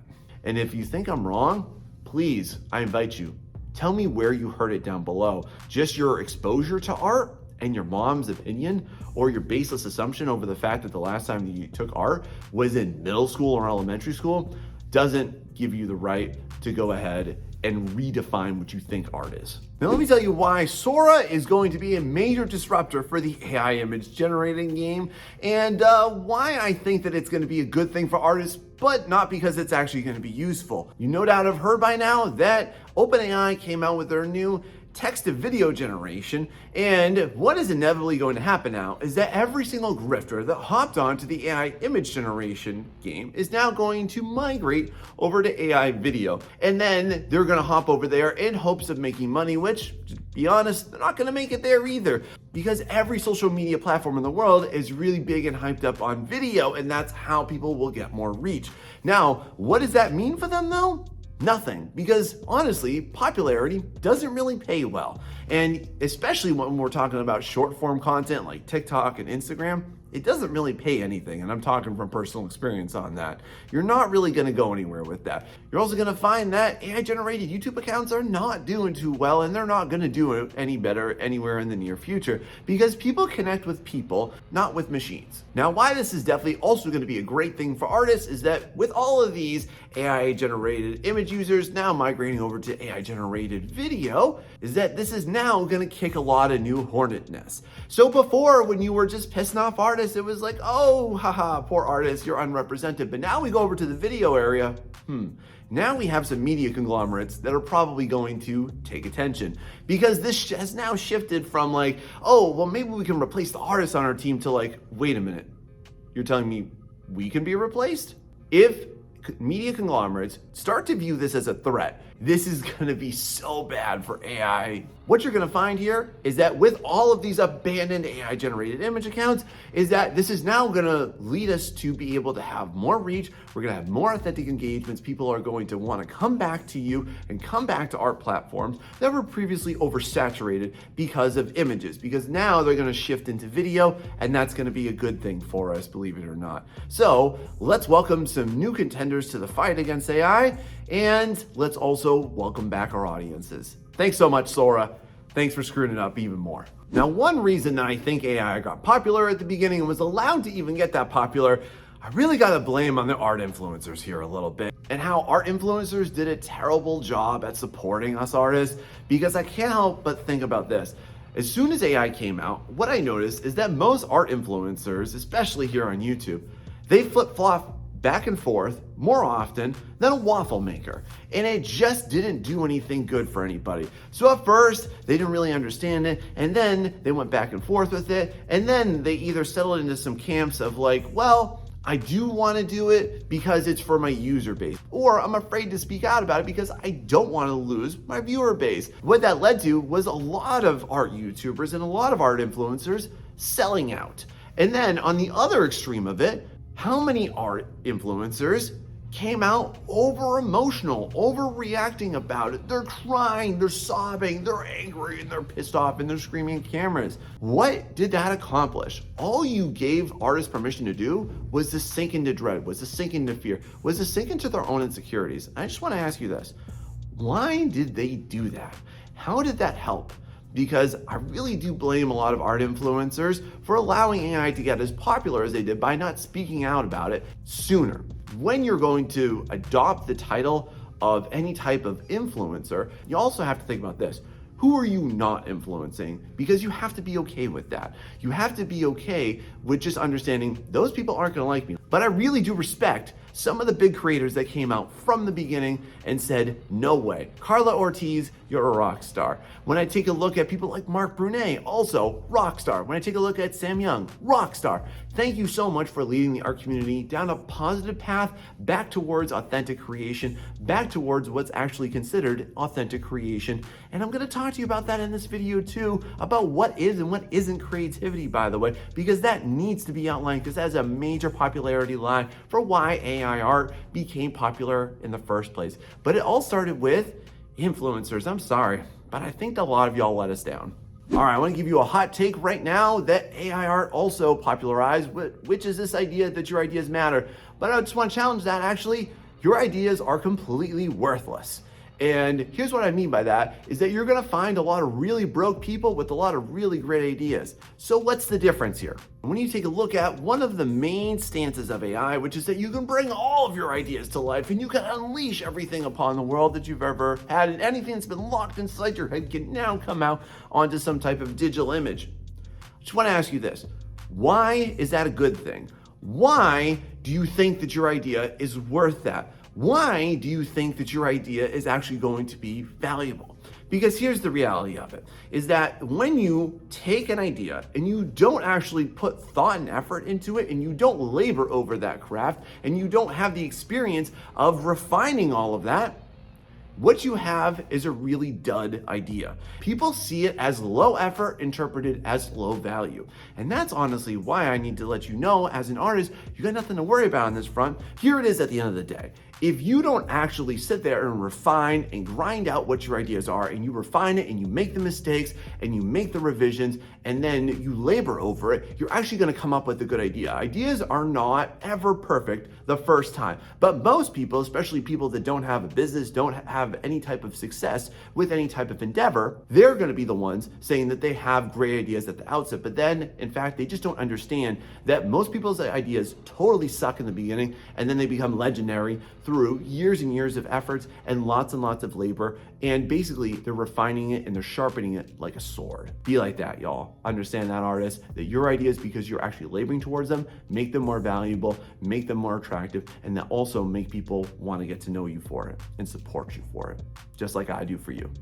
Now, here's another curiosity that AI art brought to the table, which was popularizing the ability to just shove corporate interests and corporate propaganda down the throats of millions of people across the world, disenfranchise a whole lot of artists based on absolute nonsense, and make marketing seem like truth when it's factually completely untruth. So when you are looking at what the promise of AI is, first off, they're gonna liken it to a human brain. They're gonna liken it to how we think. They're gonna liken it to how creativity works. And I'm gonna totally dismantle that through this video today. So you need to know this, is that there's actually no factual basis for that. There's none. Who in the world is actually saying that outside the world of AI? Oh, that's right, nobody. But who challenges it? Oh, that's right, everybody. For example, Noam Chomsky, who's smarter than anybody watching this video right now, who has also been named the greatest intellectual of the century, has literally come out and said that artificial intelligence is not intelligence, but rather a plagiarism machine. Who in the field of education or cognitive development or child development supports this theory? That's right, nobody. And then what's also interesting is that AI companies are also popularizing this belief that they can understand how to unleash creativity and imagination, but who do they have on their team that's an expert in that? Nobody. How many artists do they employ? Nobody.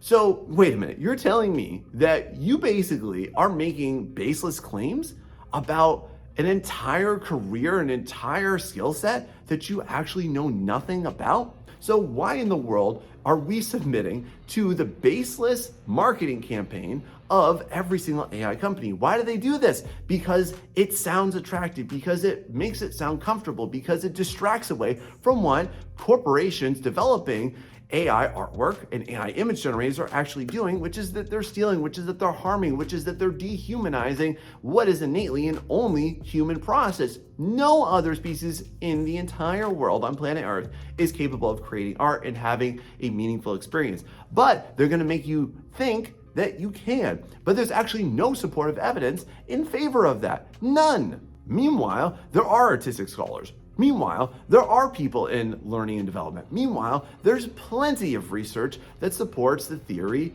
otherwise. So why are you believing people that have no business telling you about how our brain works or how art works or what actually makes a strong image? Because AI can't generate that, but man, AI bros and AI corporations, they really sling it our way. And they just have no idea what they're talking about.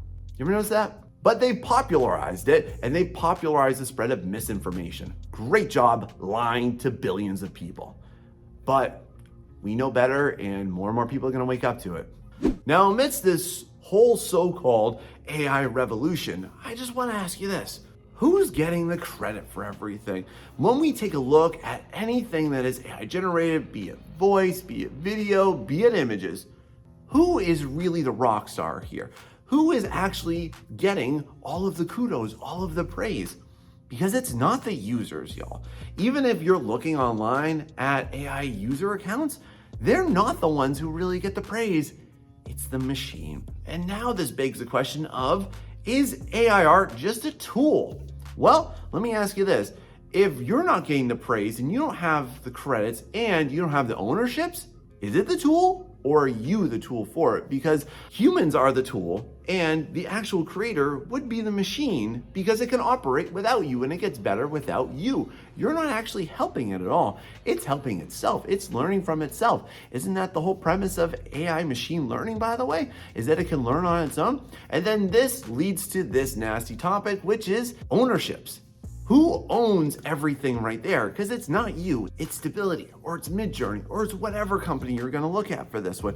They're the ones that own everything. And what is really dangerous about this is that when you transfer all of the ownerships of the ideas and of the products, even if you're just slightly putting it in, taking it back, and then you're somehow claiming that that's yours, which we'll talk about it in a minute, then that inevitably denies you all ownership of it. And that's even supported by courts. And that's only going to get worse and worse and worse for everybody that's using AI-generated imagery in the coming years. Now, why is this dangerous? Because when you take art, which is essentially a human product of human ownership, reflective of actual humanity, and you're putting all of that into corporations, essentially what we're doing here is we're just surrendering all of our rights and we're just surrendering all of our creativity and we're surrendering everything that we own to a corporation. They're getting rich, not you. Even if you made a little bit of money, which 99% of every single AI user is completely dead broke, just like any other artist that's starting out too. And that's not going to change for them anytime soon because nobody cares and their products are deemed worthless, especially by the job market, by the way. So therefore, what we're going to see is that corporations are going to make out like crazy because they own everything because you're not allowed to. I just want to ask you this. If you're in support of not owning anything, I just want to ask you, how would you feel about that in regards to your children? How would you feel about that in regards to your pets? How would you feel about that in regards to your personal property? How would you feel about that when it comes to your rights? Because when you're just surrendering all of your ownerships to corporations and to big fat cats up in the C-suite, then what are you doing? And what do you hope to do with your life? Because it's not even going to be your life anymore. Did you think about that? Now, what do we say and how should we consider those who are really championing AI, especially within artist circles? And that makes me sad, but I feel like there needs to be some type of distinction between those who are authentically creating and those who are using an AI generated output and then painting on top of them. And I would like to suggest that to you, friend, and I would call them tweakers, because essentially what they're doing is they're taking an output and they're tweaking it in order to improve it and then calling it theirs. Or they're doing some minuscule part of the process and then giving it to AI to bump up and re-render the quality of it. So what is really tragic about this is that I feel like all of these people, in my observations, have really just fallen under the dread of them feeling like they're going to get left behind if they don't adapt to it. But honestly, all they've done is adapt to die, because all their stuff is going to look the same. All of their stuff is going to be really impersonal. And generally, as you take a look at all AI generated imagery, it has inevitably in the last year especially all started to look 100% homogenized. It's all looking the same. And that denies you your artistic voice. And if you are a tweaker, like I'm suggesting, then I just want to ask you this, like, why do you not believe in yourself? And why do you feel so downtrodden? If you don't develop your artistry, even if, let's say that I'm wrong, and that is going to be the future, what makes you think that anybody is going to want you to do anything for them when artists that actually did train themselves and did develop those skills are able to do it 100 times better than you? So if you're solely relying on a machine, I just want to challenge you with this, my friend. Like, why do you overvalue technology and undervalue yourself? The greatest piece of technology will never be created by man because it is man. And it makes me sad to think that perhaps you lost sight of that point. This also transfers into ownerships. Again, is it right for you to call anything that you make with an AI at any point in its process your art? Let me give you this example. So I do paint overs for my subscribers all the time. I love to make those videos and it's really fun for me to give that help and advice. And I do that in a very authentic way because I want artists to do well and I want them to succeed well. And if you're on board with that, make sure you hit that like and subscribe, by the way. And if I do that though, Is that mine? Is that my artwork now? If I paint over somebody else's work, do I then lay claim to it? Is that right of me to put that up and potentially either get money or get endorsements or get loads of views from it? No, because I don't say that that's my work. I say that this is my direction and this is my tutelage. This is my suggestion. This is my advice on how to do better, but I would never say it's my artwork. I just want to ask you that too. How could you say it's yours? I think you're just tweaking it. Now, anytime that anyone has anything bad to say about the AI generated image community, have you ever noticed how many people come to its defense with these totally gross misunderstandings and misaligned associations? And people will say things like this: oh, well, you use AI in your phone. Oh, it's not a problem when you use AI to help you use ways to get from here to there. Or, hey, you use AI every single day. Oh, but it's not a problem for that, but it is a problem for this. Why in the world are you homogenizing all AI into AI image generation? It's not the same. And yes, by the way, I am definitely opposed to data laundering, and people should be upset about that. People should be more upset about that. But grouping all AI into one big giant pot in the defense of AI generated imagery, it's just wrong and it's ludicrous and it's just silly.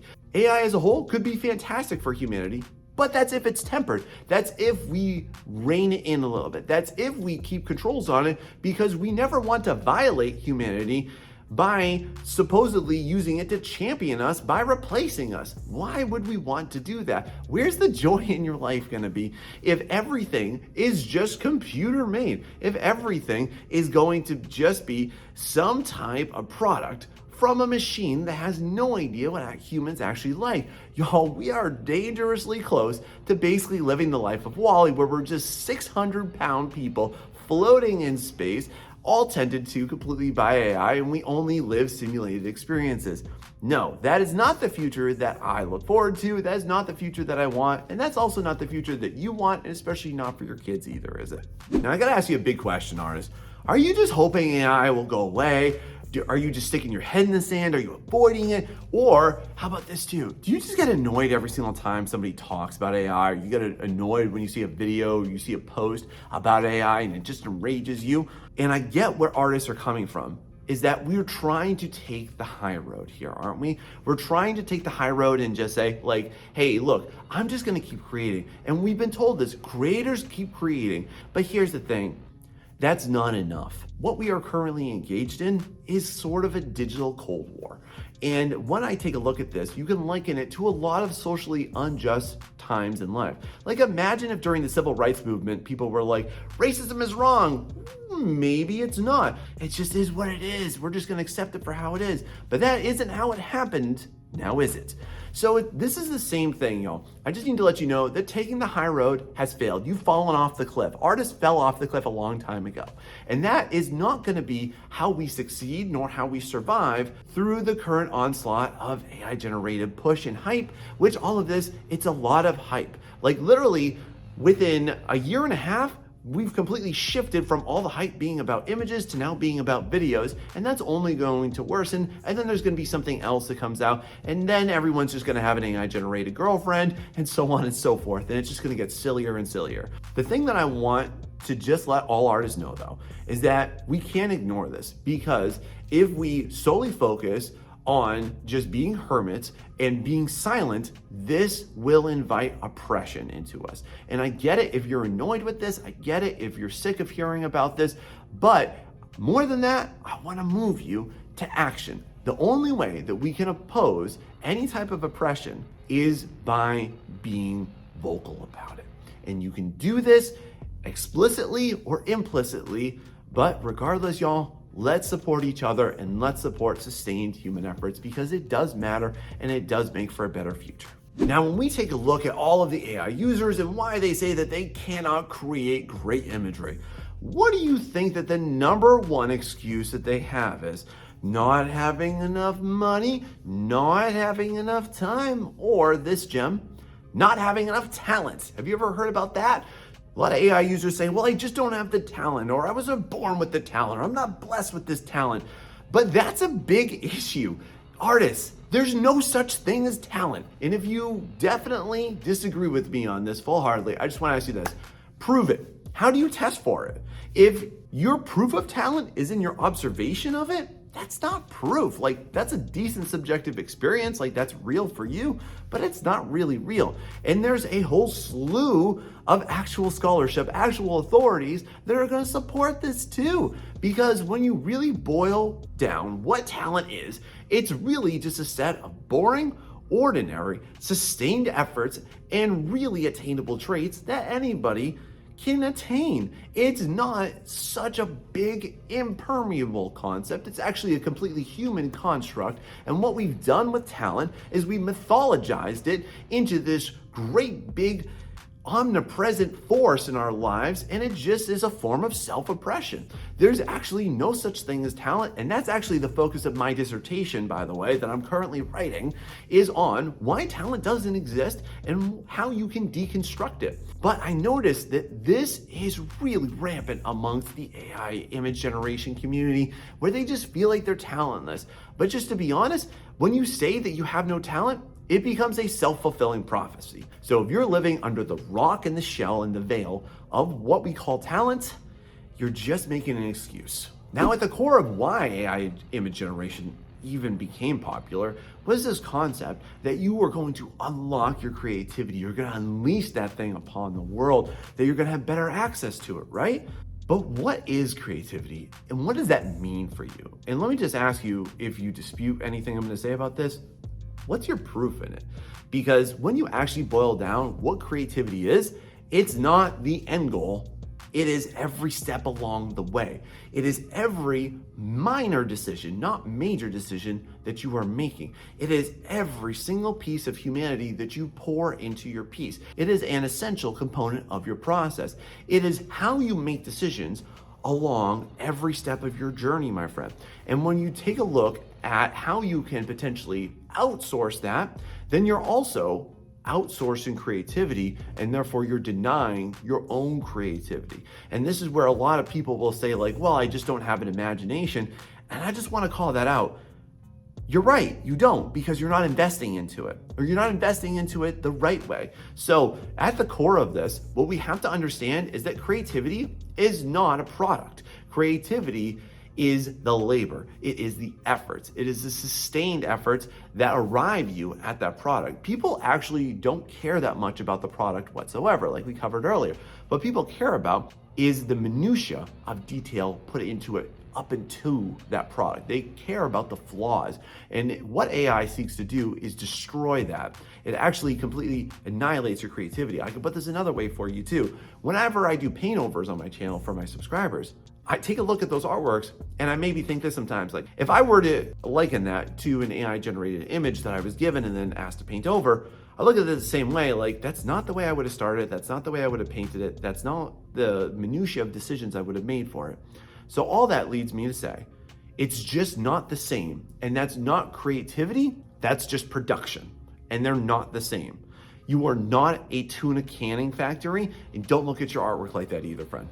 Another big essential lie that you need to know and just understand how AI got popular in the first place was this idea that you have something to learn from AI, or how it somehow promotes any type of artistic growth and development. But I'm going to stand here as an actual art education professional and let you know that is completely false. You have nothing to learn about art from AI, nothing whatsoever, other than, like, maybe you upscale your artwork and then you go ahead from there and you copy it. Like, that's it. That's all you got to do. But at the core knowledge, you have nothing to know. And you're going to defend this oftentimes as an AI user by saying that, like, oh, you're learning about different movements, or you're learning about different vocabulary or different concepts and stuff. Literally, if you look at this thing, look it up. It's called Bloom's taxonomy, by the way. Knowledge and vocabulary are the lowest tier, okay? Everything that's at the top tier of actual learning is synthesis. It's how you actually integrate all of those complex ideas, because knowledge is worthless and application is everything.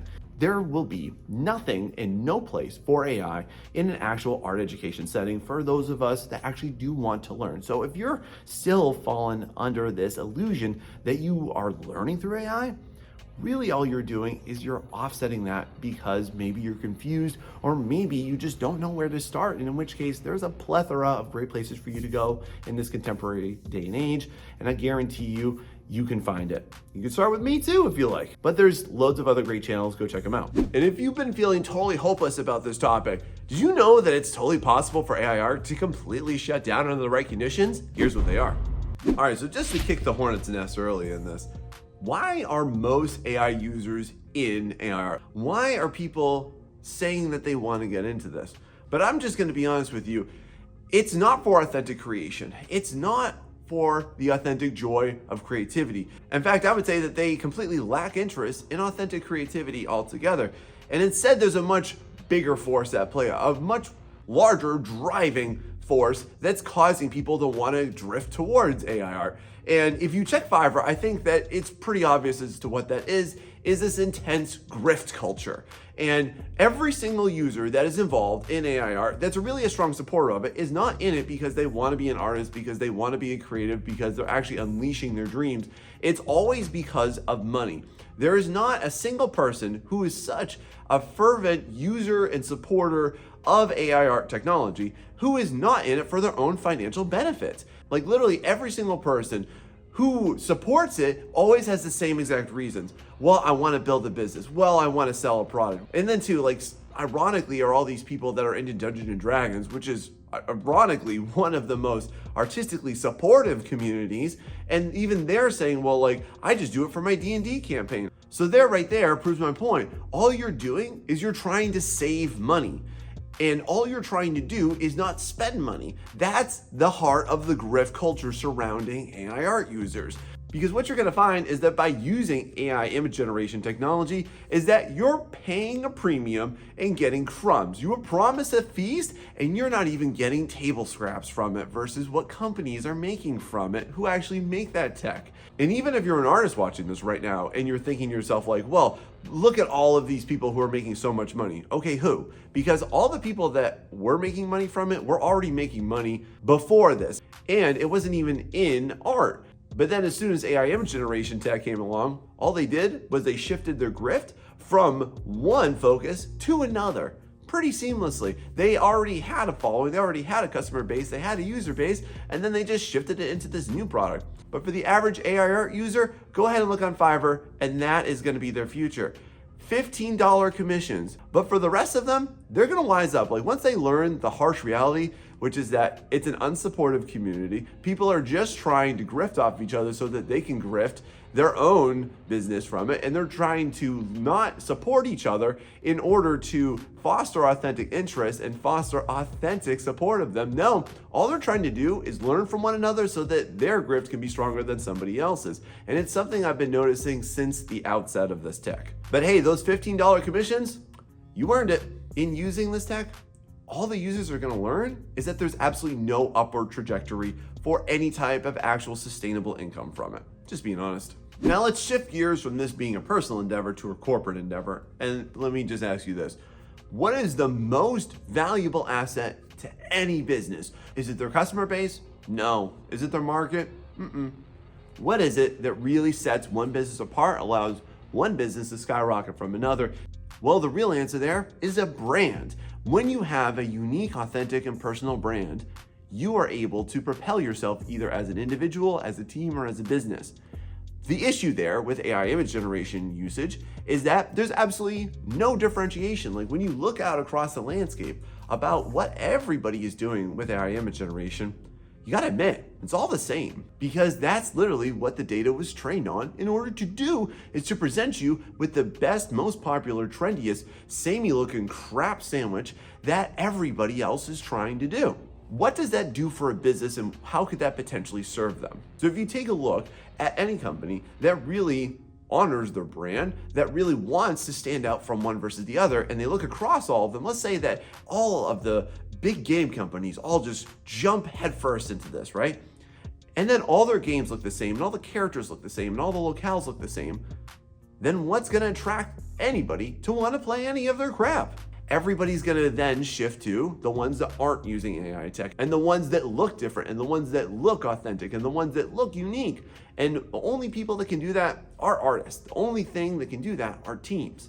And let me just ask you this, friend. How much do you think the art department in any company costs? Like, do you really think that they're walking around as like millionaires?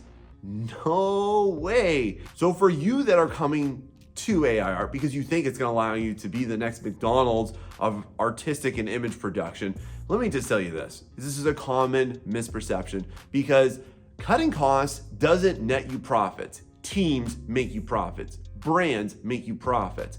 Doing something unique makes you a profit. So if you're not doing anything unique and you're doing what everybody else is doing, how are you to possibly stand out? And how is any major competitor in any market supposed to stand out by pushing out the same looking crap as everybody else?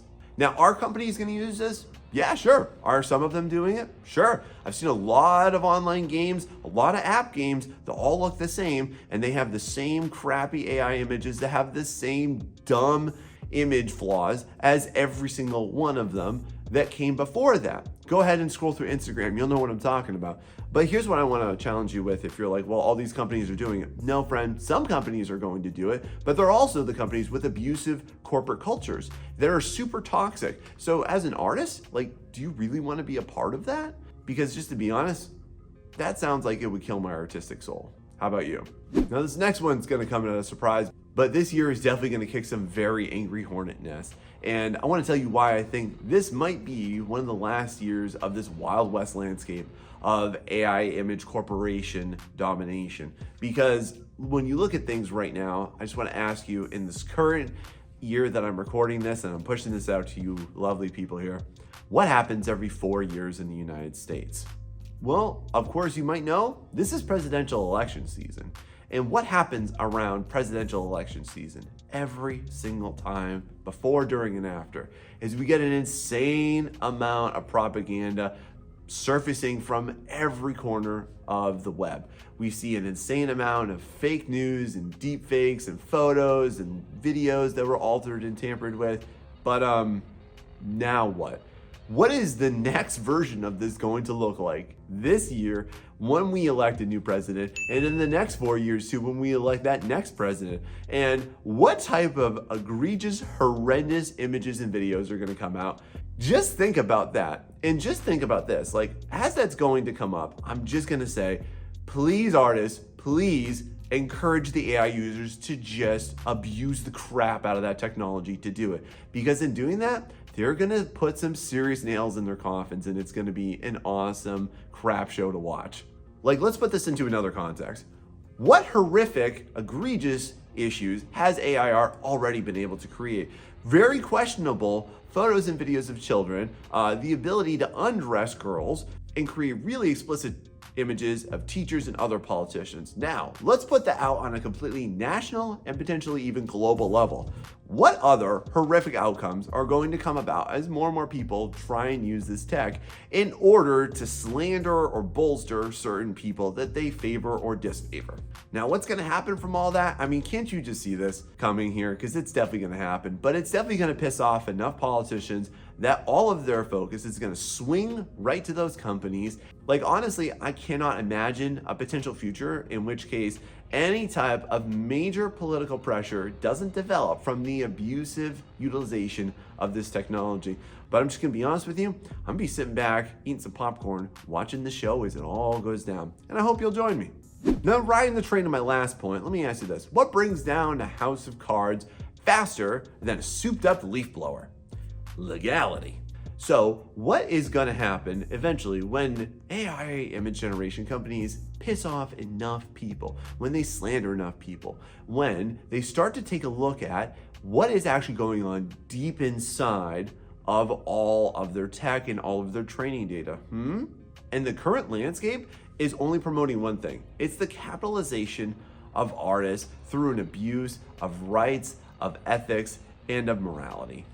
And that will not sustain itself. And if you've not noticed this, or if you're not privy to this information, there are literally more and more lawsuits coming out every single month against all of the AI companies that are developing the tech. You might have only ever heard about the ones that are specifically about the artists against AI companies like Midjourney, Stable Diffusion, DeviantArt, and such. But listen, there's like more every single month.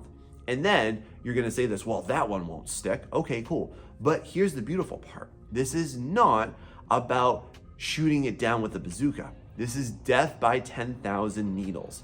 Listen, eventually, one of those, just one of those, is going to stick. Every single month, as more and more companies, more and more people, more and more plaintiffs are going after AI image generation companies, one of them will stick. When one of them sticks, those companies will bleed, and they are gonna bleed hard, and it's gonna open the floodgates for actual action against every single one of them. And that's gonna bring a massive change. Do you wanna know what also will bring a massive change? Even worse than that, is eventually when Lion is investigated, when they are forced to crack open the vault and see what's in there. And AI bros are always like, well, you can already see that. No, you can't. No, you can't. Really? Is that why there were like 10,000 explicit pictures of minors that were put into that? Really?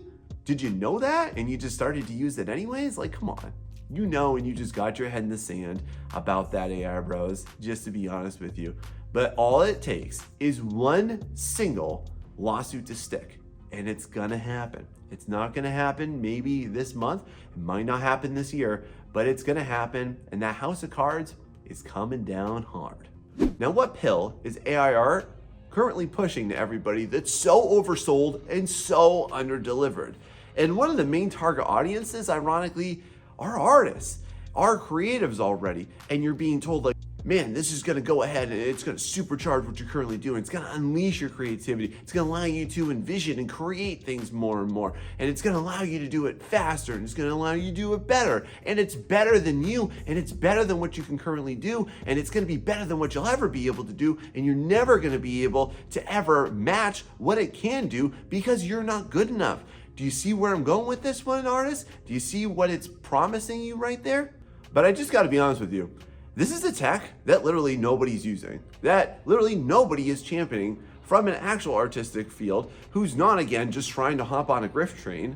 And they're actually an authentic creative, somebody who's actually loving this along with what they're currently doing.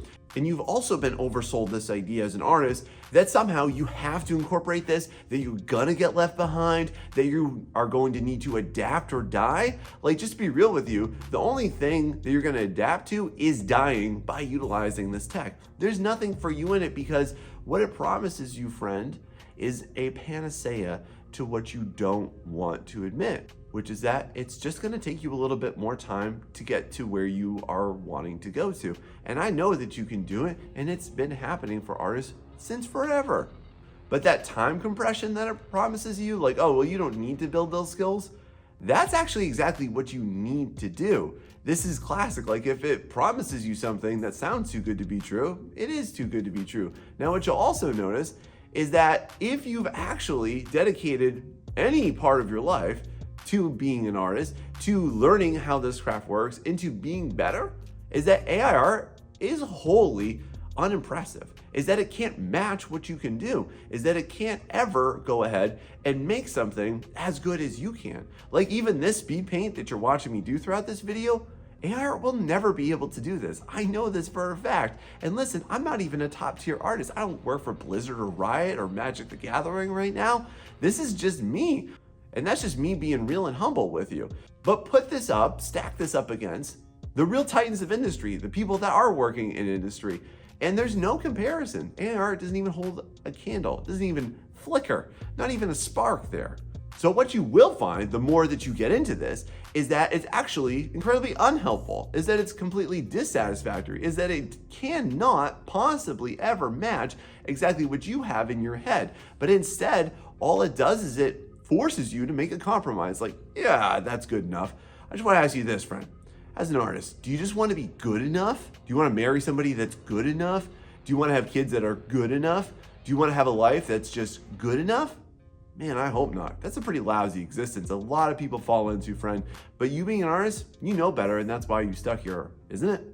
But what AI art promises its customer base is just short-term usage. And again, why they're not going to be around for very long once they pick up on the fact that they can do better, they can learn more. And one of the actually most unimaginable things that's come about from AI art has been the amount of people that have tried AI image generation, been dissatisfied with it, and then started to pick up the pencil again, started to learn how to draw and paint again. And I don't think that that's going to stop. And I actually have been noticing more and more people interested in art once again as an unintended side effect of this tech, which is pretty cool. Like, if no one's ever told you this, let me be the first, okay? You don't have to use this tech. You're not gonna get left behind by using it, and it's not gonna compensate for anything that you don't already know how to do or can't do. What is gonna propel you forward, what is gonna present you with more possibilities in the future is only one thing. It's you, and it's what you can do, and it's by you delving into what only you can create, the way that you can best create it. Don't give up on yourself, and don't expect technology to mend what you haven't sewn together already. You ever thought of it like that? Now, for all you artists that were afraid of this tech and this video is helping you, please do me a favor, hit that like and subscribe button, because I see y'all coming back week to week to watch my content. And if you want more help and advice on how to actually get through this, but also how to grow yourself as an artist, make sure that you subscribe to this channel and share this video with somebody who needs to hear it. And you definitely need to hear this next part. Now, let me tell you why Sora is currently wrecking the market and the interest group of every single person that was really big into AI image generation, and why it's actually really good for artists. Now listen, I saw this happening a year ago, and I knew this was gonna come. I knew this day was happening here because I saw every single grifter hopping on board the AI image generation train, and ooh, look at that. Now there's a video image generation train. Great. Now instead of one image, we have like 10,000 images in a single reel that we can all critique right there and that are gonna look terrible. But here's the point in this, is that now the focus has shifted. Now the big gold rush is no longer image generation, now it's video generation. Oh my God, now everyone thinks that they're gonna be a video producer. And again, now we have all of those people that were on one train, hopping aboard a new hype train. They're trying to grift that tech, and they're gonna try and ride that one out, because that's where the hype bubble is now currently shifting to. And the one thing that I think is really great about this is that there's always going to be a new shiny toy. There's always going to be something new for those kids to play with. There's always going to be a new focus, a new interest, a new hype, a new trend. And that's what Sora gave everybody. And it's not just going to stop there, because everybody that's in this, for the wrong reasons, again, because they're not authentic creators, they're just trying to get to the next gold rush. And this is always how big tech works. And the worst thing that they do, that AI users are totally sipping the Kool-Aid on, is that they have you ride out this bubble of just wait until you see what happens. Just wait a few more years. Just wait 5 years, just wait 10 years, just wait 20 years, just wait 50 years and see what this will do. And what does that do? Y'all, tech companies are essentially drug dealers. And what they do is they keep everybody hooked onto their product by promising them a bigger high and a bigger reward. But inevitably, what always happens is that that's literally just how they grift more money from you. That's how they get you. And that's how they keep their users hooked. Now, I'm gonna give you a really hot take here, but it's also a really honest one. But AI image generation has generally not gotten any type of significant upgrade nor improvement in the last year. Like when AI art really became popular in 2023 to this moment right now, there's really no substantial upgrade. It still contains the same flaws. It still contains the same errors. It still can't do the same things. And it still can't match the power and creativity of you as an artist. It's what really makes the AI user base seethe about artists, is that they were never able to get into this enough to actually build their own authentic creations. Not that anybody ever stopped them, by the way, because they could come on here on YouTube and try and learn how to build an Etsy business, but not to watch a drawing tutorial, but that's their choice. But these tech bubbles, they always promise the future and under-deliver it until the next thing comes out, and then they shift your focus. And even the fact that they're throwing billions or trillions of dollars at this tech, it means nothing. That is just the cost of doing business, and that is how corporations work and sustain themselves until the next big tech bubble comes, the next shiny object comes along, and it's gonna come next year too. Watch it. Now, let me tell you why all artists out here, we should really thank social media, ironically. We should thank social media for this current anti-AI art rebellion that we're all currently experiencing while you're probably watching this video right now, I hope. Let me ask you this, to put this into another context. When was the last time that you ever bought anything that had a big label that proudly stated slave made? Or when's the last time that you bought clothing that would said proudly sewn by children in sweatshops? Hopefully never. And what am I getting to? Let me land this plane. Is when people eventually develop a critical consciousness, because it's no secret as to how the AI training data was collected and developed and then implemented. It was taken without consent, which is an extreme ethical violation in any research. And every single person that is wholly ignoring this is really just sitting in entitlement. And they're doing that because they think that they are able to, because it's out there, just because it happens to exist, and because of that, and because everybody's doing it, which they're not, by the way, then they think that they're entitled to use it. And it's really just a bold rejection of facts, which is that this is a horrible, discriminatory, and oppressive move. And because of that, people are going to develop a critical consciousness about it. It's going to come to light. And when you take a look at the history of the world, this has always been the case, that certain people were discriminated and oppressed. And you take a look at this globally around the world, literally every culture has experienced this and or implemented it. And what we are currently seeing right now is a new landscape that is called digital discrimination, where we are discriminating against artists just because of the fact that we're easier targets than every other major corporation is, because we're more underrepresented, and because of that, it makes us an easy target. But the best part is that thanks to social media, ironically, this didn't happen the way that all the companies expected. They didn't expect so much pushback. They didn't expect people to buck back against them and to outright call them out for it, because I just want to let you know, y'all should be thankful, artists, that this didn't happen 20 years ago, because it totally would have taken over everything and nobody would have known about it. But thanks to platforms like Instagram and Twitter and YouTube, we've been able to know the truth. And we've been able to share our philosophies and why we're not going to succumb to fear, why we're not going to succumb to bullying and peer pressure for using a technology that is outright harmful. And in any artist that is using AI tech, I just want to let you know, in no version of this are you using any form of AI tech that is not directly hurting another artist. I really cannot see this as any other way other than you are building yourself by taking pieces from somebody else. And that doesn't sit well with me, and I'm just gonna be honest, and I'm just gonna hope that what I'm about to say is accurate, but I hope that that's not you, friend, because you can't build yourself out of pieces that don't fit. Another big shutdown scenario has to involve the fact that just like any newborn, which AI tech currently is, it just requires way too much from its parents than the parents are typically able to provide. And specifically, I want to talk about resources from its mother. And what mother am I talking about? I'm talking about the Earth right now. And it's currently operating at such an intense model that there's no way this is going to be a sustainable process. Let me just tell you some big facts right now that totally blew my mind and why AI companies can't possibly keep up with this. Y'all check this out. There's 1.7 billion gallons of water that AI uses a year. That's crazy. Do you know what that is? That's 2,500 Olympic-sized swimming pools. I don't even know if there's 2,500 Olympic-sized swimming pools in the world, but that's a crap load of water. It's also guzzling up so much electricity from power plants that's leaving a disastrous carbon footprint on the world, worse than what it already was. And what's that effect? It's going to hasten global warming. It's going to hasten our climate change. And these are things that we can't undo. There is so much electricity being pumped into this. And OpenAI, by the way, admittedly said that they plan to increase their resource usage by tenfold every year. Now, just to put this into perspective, before AI came out, humanity currently uses 75% more of its natural sustainable resources than the planet is able to keep up with. And now you're telling us that it's going to be tenfold more than what it currently is every single year?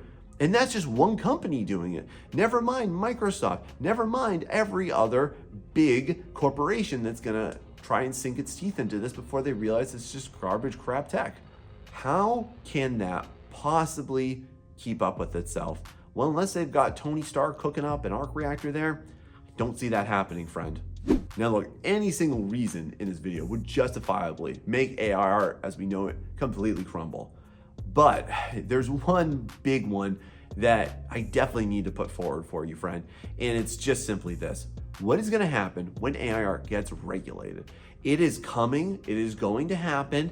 It will move at the speed of government, but it is going to happen. And what that effect is going to produce is basically like a toddler that gets their iPad taken from them. There's going to be kicking, screaming, bemoaning. There's going to be things that you can't generate, things that you can't do. There's going to be a complete overhaul on what's allowed and what's not allowed. And it's going to completely destroy all of the culture surrounding AI image generation, which rightfully so it deserves, because it's not right how it is right now.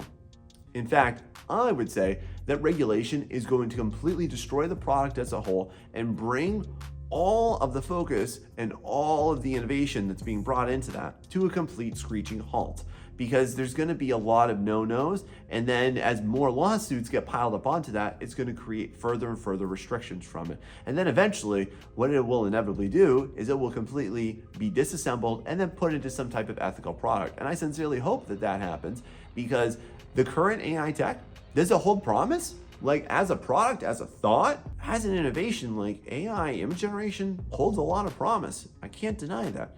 But the implementation of it has been horrendous and egregious, and it's been nothing but harmful for everybody involved.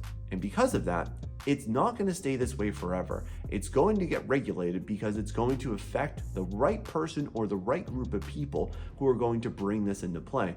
And once that happens, do you really think you're still going to get away with all this stuff as an AI bro? Most definitely not. Another beautiful way the AI art can crumble is through what it's currently doing right now, which is an unsustainable pricing model. And it's so classic. And think about this just like a video game, okay? When a video game first launches, what do? They create an alpha, then they create a beta, and those are all free. Then they get you to actually buy the game. Then they get you, once they're in the game, to buy all the add-ons. And then they get you to go ahead and buy the expansions. And all throughout that, they get you to buy more resources so that you can do more stuff and you can spend more time. And then they got you addicted like a drug user, hooked on their product, right? So it's the same way that AI image generation started. Because when you really take a look at it, it's dirt cheap. Like for you to have a Midjourney subscription, it's really cheap. Even as a company, it's really cheap for them. You just need to understand that it's coming. Like there's going to be a massive price hike, and every single person out here that whines and complains about how much Adobe costs every single month, man, have you ever seen posts from people that call themselves professional AI artists? Check out to see, like I've seen this post circulating around Twitter that shows how they're supposed to be spending like a couple $100 every single month. Like that is so dumb. Like just think about this. If you actually spent that per month on learning how to be an artist, if you were to like sink yourself into like an actual art program that's online, you would be colossally better than dumping all of that money, all that time, energy, and those resources into crap image generation. That's still unsatisfactory, that still doesn't net you what you want, that still is not going to get you anywhere further in life than where you currently are, friend, because you're looking for a shortcut. And to my art friends watching this, man, I hope that's not you, and I don't think that's going to be you, because you know that that's not going to bring you what you want. It's not going to bring you the admiration. It's not going to bring you the financial support that you eventually want, right? Another thing too is that even their CEOs have come out and said that it's currently financially unsustainable. It's not something that they're going to be able to do long-term for what it is. And what inevitably is going to come about is a massive price hike. It's just simple here, y'all. It requires too many resources at too big of a cost for too little of a profit, and that is going to collapse. One of the worst reasons that AI art is just not doing well is because of the idiotic AI art bros. Have you seen these people? And so are these people just completely ignorant, or are they just complete idiots? Tell me your thoughts after learning this.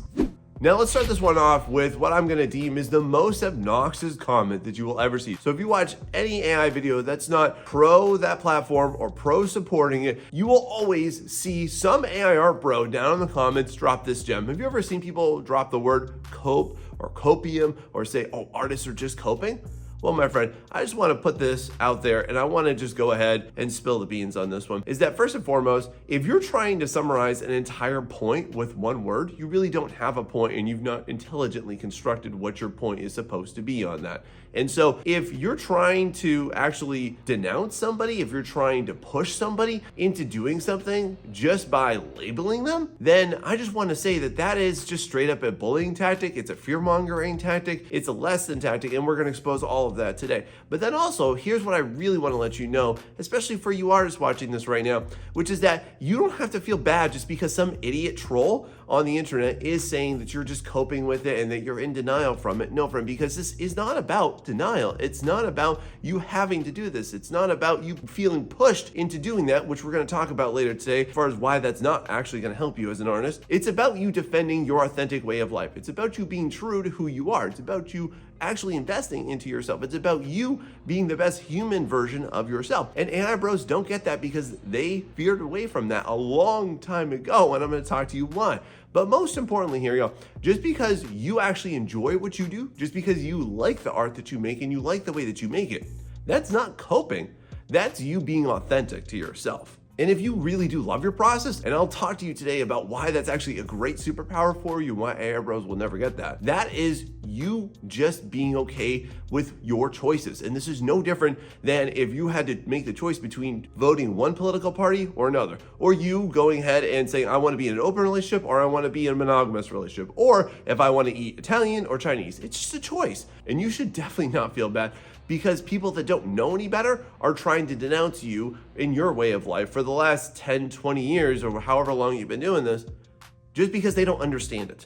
That's ignorance. And so I really want to combat this point and this idea that cope is somehow supposed to mean something. The only thing it means is that you have not intelligently constructed any defensible argument for why AI should exist and how it should be used. And I'm going to dismantle all of those as we go through this video today. But aren't you so sick of seeing this one? Because I sure am. Now here comes another big gem that I see all the time from AI bros, which is that they're gonna say that artists are just jealous because they can't make money anymore. And first off, I just want to say that is horribly untrue. That's not actually the case. There are loads of artists that are still killing it. They continue to do so. And then opposed to what you might have heard, there are many artists that are actually doing better since AI came out than before AI started. And if you're one of those artists, definitely let people know about it down below to help encourage them. But I just want to let you know this first and foremost here. As somebody who has been an artist for over 30 years, I actually did this surprisingly way before any money was introduced. I did this because I literally enjoy it and I love it. And I think that that's the same way that you did it too, right? You did this because you were attracted to it. You did it because you used to just grind and toil over it, and you used to really get into this, and you used to go ahead and just think back to like, what were your inspirations? Like, what was that game, or what was that show, or what was that movie that really got you into this? That's why you started making art. You did not start making art because you knew that you were going to be a millionaire. Because if that's the case, I just wanted to ask you, first off, what's your blueprint for that? Because can you share it with the rest of us, please? It was like, not that many artists millionaires out there. But overall with it, if you're just making art to make money, I want to just go ahead and advise you on this. That is why you're going to fail. That is the most misaligned reason to make art in the first place. And for anybody, especially AI bros that are coming into this and like, oh my God, there's such an awesome market for this. And yes, this is where I can make loads and loads of money. First off, if you're only going to produce any type of imagery, art or AI generated stuff, just for the funds, just for the money, just for the economics of it, that's why you're gonna fail. Because you don't have a true purpose into it. And that's exactly what people are going to pick up on. And you know what they're going to think? You're a phony and you're a fraud. And people are really savvy to this. And if you don't think so, well, AI community, I think you're going to learn that real fast. And I can say that honestly, because if you take a look around your subreddits, you'll find plenty of people complaining that nobody buys their stuff. Unsurprising. One really big philosophy that the AI community heavily stands by when it comes to AI image generation is that it can do it so much faster than artists, right? And for you as an artist, is this kind of one of your crutches? Like, are you a slowpoke doing this? And if that even is your case, first off, friend, that's okay, all right? But just to combat this one, I just want to put this one out there, is that time efficiency does not equal efficiency or proficiency. And I just want to give you a really beautiful example because I've encountered this a number of times, and I've even had AI bros that have slipped into my comments here that have said like, oh, I could have done this in seconds. And I'm like, no, you couldn't have. And let me just prove this point to you. So first and foremost, here's an artwork of Tifa from Final Fantasy VII that I did about 3 years ago, and then I went ahead and I painted over it about a year ago. And I put that into one of my videos. And then I had this really snarky jerk of an AI user go ahead and message me on DeviantArt, and you can see what they said right here. Yeah, real colorful, right? And they were bragging all about how they could do it so much faster and it just took seconds to do. Now, hold on now. Let me go ahead, let me put both of these images up there right now. Just check this out. Just please hone into this. Who is supposed to be Tifa from Final Fantasy VII, one of the most recognizable female characters in all of gaming history, okay? And I just want to ask you this. Do you see the problems here? Yes, you could do that in seconds, my friend. But I'm just gonna go ahead and just tear this apart for a second.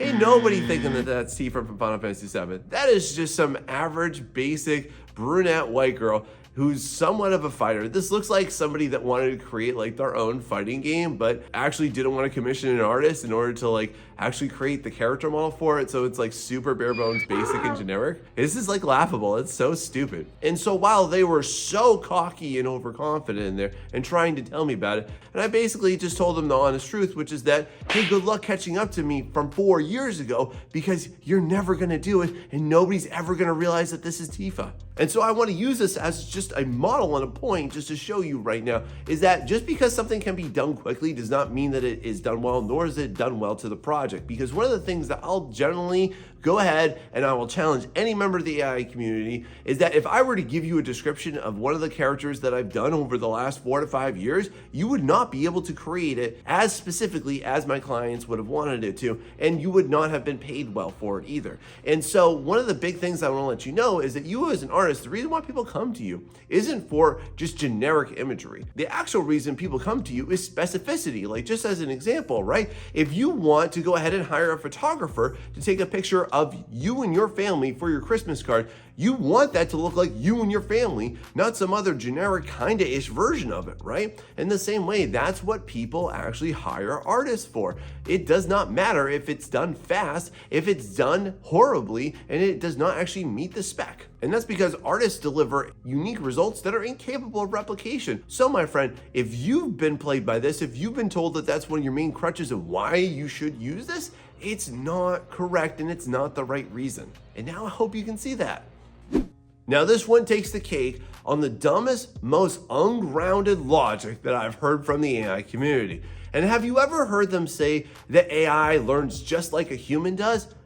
Who said that? Who came up with such an idiotic catchphrase? Well, let me just tell you who exactly did. Marketing teams, because that is the most unfounded conclusion that you could ever come to in the AI community. And if you ever take a look at any AI image generation platform, they'll all say the same thing. It learns just like a human. It can learn how to make art just like your favorite artist did. And that is wholly wrong. If you ever were, to crack the spine on any art or psychology book, you will find that there are no supported references for this whatsoever, but there are literally thousands that will tell you the opposite, that will tell you the real thing. That is not how artists learn, my friends. And just to go ahead and give you one, because sometimes I make these videos and then some snarky eyebrow is like, can you go ahead and please cite your sources? I'm like, bro, this is not a research paper. I am a doctoral student though, and I can go ahead and I can cite you all day and long about how this thing works, but let me just give you one to satisfy your palate here, okay? If you go ahead and you take a look at Noam Chomsky, who's literally one of the most decorated intellectuals of the 20th and the 21st century, he literally called AI and all AI just a glorified plagiarism machine. Look it up, Noam Chomsky, there you go. But just to actually elaborate on how real artists learn, it goes something like this. You might think of it best like a recipe, okay? In a recipe, you have a general structure and that's how you get kind of influence. And let's say that you were to go ahead and you watch a cooking video and then you follow that recipe, okay? But it's not that simple. And then from there, you would go ahead and you would put together a menu of different influences, okay? And you have different recipes from different people. Plus, you're also inserting your own private palette into there. And then let's level that up more. Once you become a really seasoned artist, what you're actually doing, it's more like having a catering business where you're picking and choosing different artists and different influences and different types of experiences that you've had in life and different places that you've been and different things that you've lived through in order to construct the most genuinely delicious type of palette for you and for the people that are gonna love your stuff too. And that is honestly the most sincere and honest metaphor I can come up with for what it's like to be an artist. It is not just a copy and paste machine, because what you're doing, very simplistically, this is how an artist actually learns. Your art equals your influence plus your style, but you have to put all that through the filter of your personal experiences and what your personal tastes are like and what you do and you don't like and what you do and don't evolve yourself through. Because for you as an artist, it's not just so simple as there's that, make this. And this is typically when AI bros would be like, well, you can't own an art style. Okay, cool, true. But you can own how you actually got there, and you definitely do own, my friend, the images that you made in your style, whatever that is. But if you're somebody that, yes, if you're an AI bro that just wants to copy Sam Does Art, well, guess what? You're just a phony and a fraud. And I just want to put it out there for you. And if you're an artist like me, like I idolized my art heroes too when I was developing my personal brand and my personal style. I'm still trying to figure out what the heck that is. And I keep on evolving through it. But AI bros, you trying to copy somebody, like you trying to be Greg Rakowski, you are never going to be him because you're holding yourself back by thinking that you can somehow emulate him, or any artist too. Does that make sense? Because this is the real version that no AI bro wants to hear, but you need to.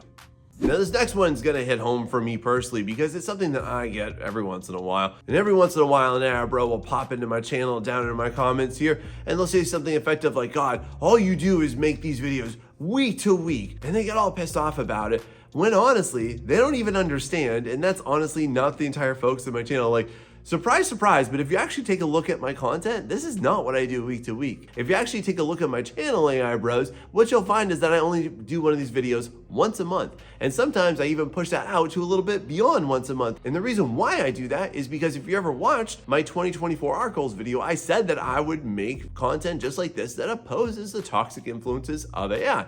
And because I want people to invest back into their creativity, and I want them to make sure that they're actually following a road that's true to themselves, and I want to teach people how to do better. And if you're game for that too and you want to do better, friend, go ahead and hit that like and subscribe button because I'm here genuinely and authentically supporting you and helping give you the tools in order to succeed in spite of this nasty negative AI influence. And AI bros, I will come for it as much as I please to, but I do not do it that often. And I don't do it for views either. I do it to help artists. And if that somehow generates a view, well, then double success, isn't it? And if any of these AI videos do blow up, well, then guess what? At least it goes back to supporting actual artists rather than supporting your generated slop. Now, this next one's probably gonna hit home for you. I know that it's definitely a big concern amongst a lot of artists, but I do wanna go ahead and just put this one out there and let the cat out of the bag on the reality of this one, friend. So a lot of AI bros will say that, well, artists are just jealous because AI gets so much more attention on social media. And tell me, is this your big concern right now? Do you feel like you have lost some level of attention? You've lost some respect? You've lost your audience or anything like that on social media? Do you feel like all these people are getting all this attention and you're not because AI can put out such an incredible landslide of absolute slop and crap that you're not able to compete with it? Well, I just want to let you know this, friend, is that if you're really counting on the bank of popularity, then by all means, you can have it because the bank of popularity is broke. And one thing that I will always say, and I will always cite, is that first and foremost, you only need social media depending on the type of business that you have, okay? If you're actually running an art business, social media is only going to be helpful for you depending on what you want. But like for a lot of us that just want to freelance out there or just want to get commissions, social media is the worst platform for you. And I literally mean all of them are the worst platforms for you, okay? And I've made loads of content more than anybody else on how to actually do this and do this in a better way.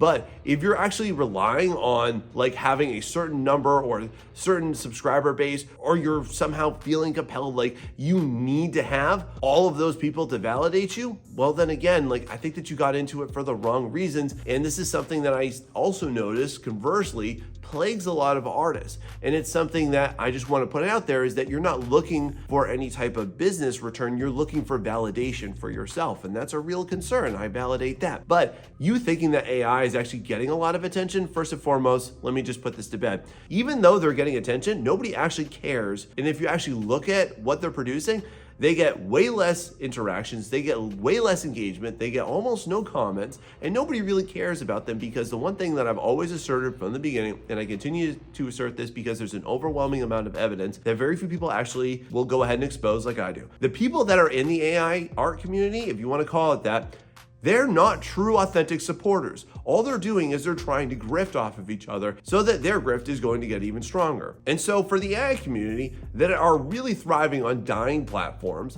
like X, like Instagram, then I just want to say this. Then you can go ahead and you can have your army of teenage lurkers just shower you with praise by showing you all of the attention of the 0.5 seconds that they will look at your artwork before they go ahead and they deduce that this is actually just an AI image generated image instead of an actual artwork, and click away. Because just so you know, more and more people every year, and honestly every month, are getting savvy to what you're doing, and they're not impressed with it, and neither is anybody else. And that's only going to decline over the years. Just being honest. Now this next one here, it really comes about because of, I would say, a lot of just negative curmudgeon kind of focuses and sort of opinions on art and art making in general. And a lot of the AI community will say, well, art is just a product. And for that reason, AI can do it better, and AI can do it faster, and AI can pump out all this stuff for all these businesses. And this is just what I want to go ahead and I need to heavily combat you on this for. Art is not a product. Art is used within some products, but in and of itself, art is not a product. If you think of your art as a product, then I'm just gonna say you're fighting a losing battle. If you're an artist right now even, who's saying like, well, my art is just a product. Okay, that's a terrible outlook. And what you're doing right there is you're minimizing everything that you're actually putting into it. And when you actually take a look at what is art, art is an artifact of humanity. Art is your literal expression of who you are. Art encapsulates exactly who you were, how you felt within that moment of time. It's literally encapsulating your human experience in that very moment that you existed in doing it. It encapsulates and it completely represents all of your thoughts, all of your fears, all of your mindsets, all of your emotions, everything that you've lived and done up until that point in time. And for anybody to minimize that down and say, it's just a product, that's wholly ignorant. There's absolutely nothing that actually states that that is the case. And if you even want to make the point of like, okay, well, let's say that you're doing concept art and you're making it for a video game. The video game is a product. And yes, even some people do say is that at the end of the day, you're making a product. That is correct. But there's a big thing that we kind of need to jump into here. Your artwork serves in the creation of that product, not as a direct product in and of itself. It will help to make a better product, and actually, the people that invest the most into art and into the creative fields are the ones that actually have the best brands. They're the ones that actually do stand out. They're the ones that actually have some type of recognition to them. And the ones that actually invest into creativity are the ones that will always sustain themselves and make it longer term. But for AI bros, they're always spouting this like it's something to be proud of. And it's honestly the most dehumanizing thing when you really think about it, isn't it? And this is, again, another really bad misaligned focus. And it's a wrong reason to get into art in the first place if you think that and if you feel that. Because art is not about making images. Art is about humanity and you investing into that human version of yourself and you discovering that. How's that sound? Now this one, I don't know who started this one and how this one ever came to play, but have you ever heard this gem from the AI art community and they'll say something to the effect of that the art community is so toxic? Really? Really? Truly? You really believe that, don't you? Well, let me just ask you, what is so toxic about literally an infinite amount of free resources on how to grow your artistry? What is so toxic about an entire group of people and literally across every single platform that will help you get better? What is so toxic about the fact that you can go ahead and pick up any material and there is somebody out there who can help and support you do it? And this can be through free or paid methods to it. So really, what is so toxic about the art community? And do you know what I really think that this boils down to? I think that at some point, somebody in middle school art probably made fun of them and probably took a look at what their art looked like at that fragment of a moment in time and made them feel bad about it. And then they went ahead and they generalized and said, no, this is all of the art community. Or maybe they just had a bad Reddit encounter. And I'm sure that there are probably some groups that are less supportive than others. But generally speaking here, the art community is actually extremely welcoming and extremely supportive. And we really do help each other out. And we help support each other by pointing each other to actual real resources on how to get better. And we talk about a lot of the big issues that do come up. Because art is not just about you making something and your skill level for it. It's about the humanity of doing it while you're doing it. And then let's contrast that though with the AI bro community, who literally was formed out of the vitriolic hatred for the fact that every single one of them just could not pick up a pencil. And we'll talk about why that's an issue in a second. But I just want to go ahead and say this to the AI art community. You are the absolute worst advertisement for your product, and I could not be happier for it. Because as time goes by, as the years press on, what we see is a lot more people abandoning the AI community. And we see so many people coming out of it like, oh my God, that was terrible. And you see so many people that will slam artists, not because there's any real truth to that, but because of the fact that they just make themselves feel inferior by their own choice, not from anybody else's perspective, not because there's any truth to that, but just because of the fact that they are an ultra toxic grifting community that they all just want to make a dollar. And I know that people don't like it when I say this, so I'm just going to continue to say it because it's the honest truth.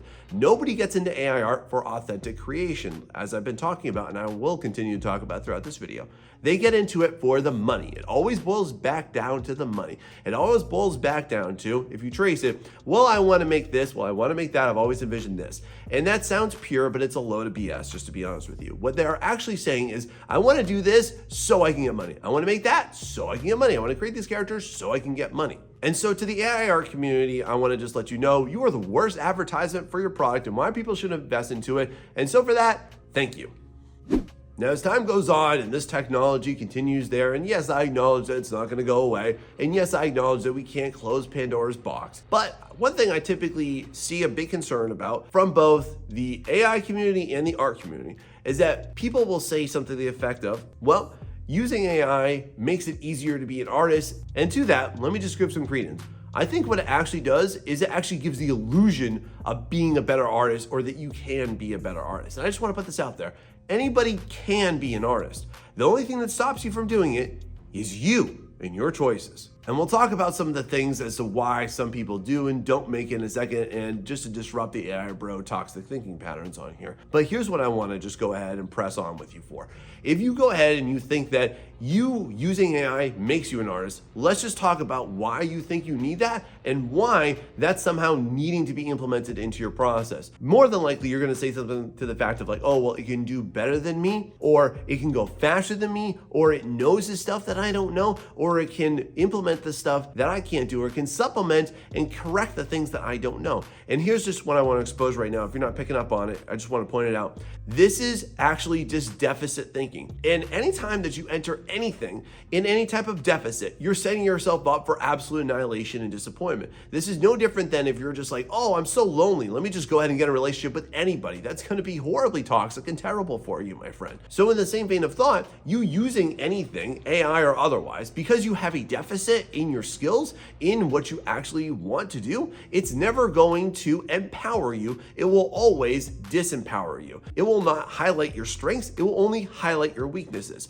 And so what I think that AI has done is it's given people the illusion of being an artist to be easier, better, faster, more efficient. But that's also led to a big concern, which is that there are a lot of artists now that did use it, and now they feel bad about it because of the fact that, just honestly, they felt fraudulent and they felt like they had extreme imposter syndrome because they take a look in either what they prompt out and then use as a base, or they go ahead and they upscale it with their own and they take a look at it and they go, I mean, it's not mine, it was mine, or it has the idea of mine, but it's not mine. And again, you can't authentically own that because the machine did it, not you. And you can't enter, nor will you ever enter, a higher sphere of art making or a higher status or hit the goals that you want to artistically by you somehow exporting what actually matters for you. And that's you being authentic to yourself and to your product and your process. But I'll tell you, the real heroes here, the real champions, are the people that go ahead and they got into AI image generation, and now they're retreating back and actually going back and reinvesting into developing their art skills. And if you're one of these amazing people, please let me know about it down below, because I see these people in every single AI video that I make, and I love y'all so much because you're so amazing and you're so awesome. And if you're an artist that's being brave through these times and sticking true to yourself, good for you. Keep going with it, because you know the truth and you know exactly how you feel and you know what you want. Because just to be honest with you, the means matter. It's not just about the end. And to that extent, don't you want to take a look at what you've done at the end and feel that pride and feel that power and feel that empowerment that's like, yes, I did that. Even if it's imperfect, I did that. Now, this one always makes me scratch my head. I've never understood why anybody thinks this, and there's literally no foundation to support this claim. But the AI bro community will always say that you will not be able to get a job unless you have a hearty portfolio full of AI image generation skills, and that if you don't implement this in your process, then you're not going to be competitive in the marketplace. Okay, let me just flip that on its head and tell you the actual reality of this, is that actually jobs won't hire you because you are using those. What you're doing is you're showing that you are somebody who is completely unhireable. And I've seen so many creative directors, art directors, producers, and I've seen so many accounts of different people within the creative fields that have hired these AI users and quickly fired them within the first week or two because they have nothing to offer. And here's really why. Because in you using AI, in you relying on it, in you upscaling yourself, in you actually thinking that somehow this is going to make you competitive, it actually takes you out of the race completely because of the fact that you have nothing to bring to the table. It does not highlight what's uniquely you. It does not highlight your vision. It does not highlight your creativity. It does not make you more a creative friend. All it does is exposes the fact that you're not. All it does is weakens you. All it does is show that you've got absolutely nothing to bring to a team. You have nothing to bring to a project. You have nothing unique to bring onto anything. And let's just take a look at this in another context too, because everybody is like, oh, well, AI art's going to take over the concept art field, and like, no, it's not. Go ahead and look at Feng Zhu, go ahead and look at Trunkinuga, go ahead and look at Tyler Edlin, go ahead and take a look at people that are actually in the industry and not just fear mongers on this, okay? And they'll tell you all the same thing that I'm about to, which is that you are not going to be replaced in concept art because of AI, because AI does not bring anything unique or original. When you think about who is going to invest millions and millions of dollars into any type of a project, into any type of a game,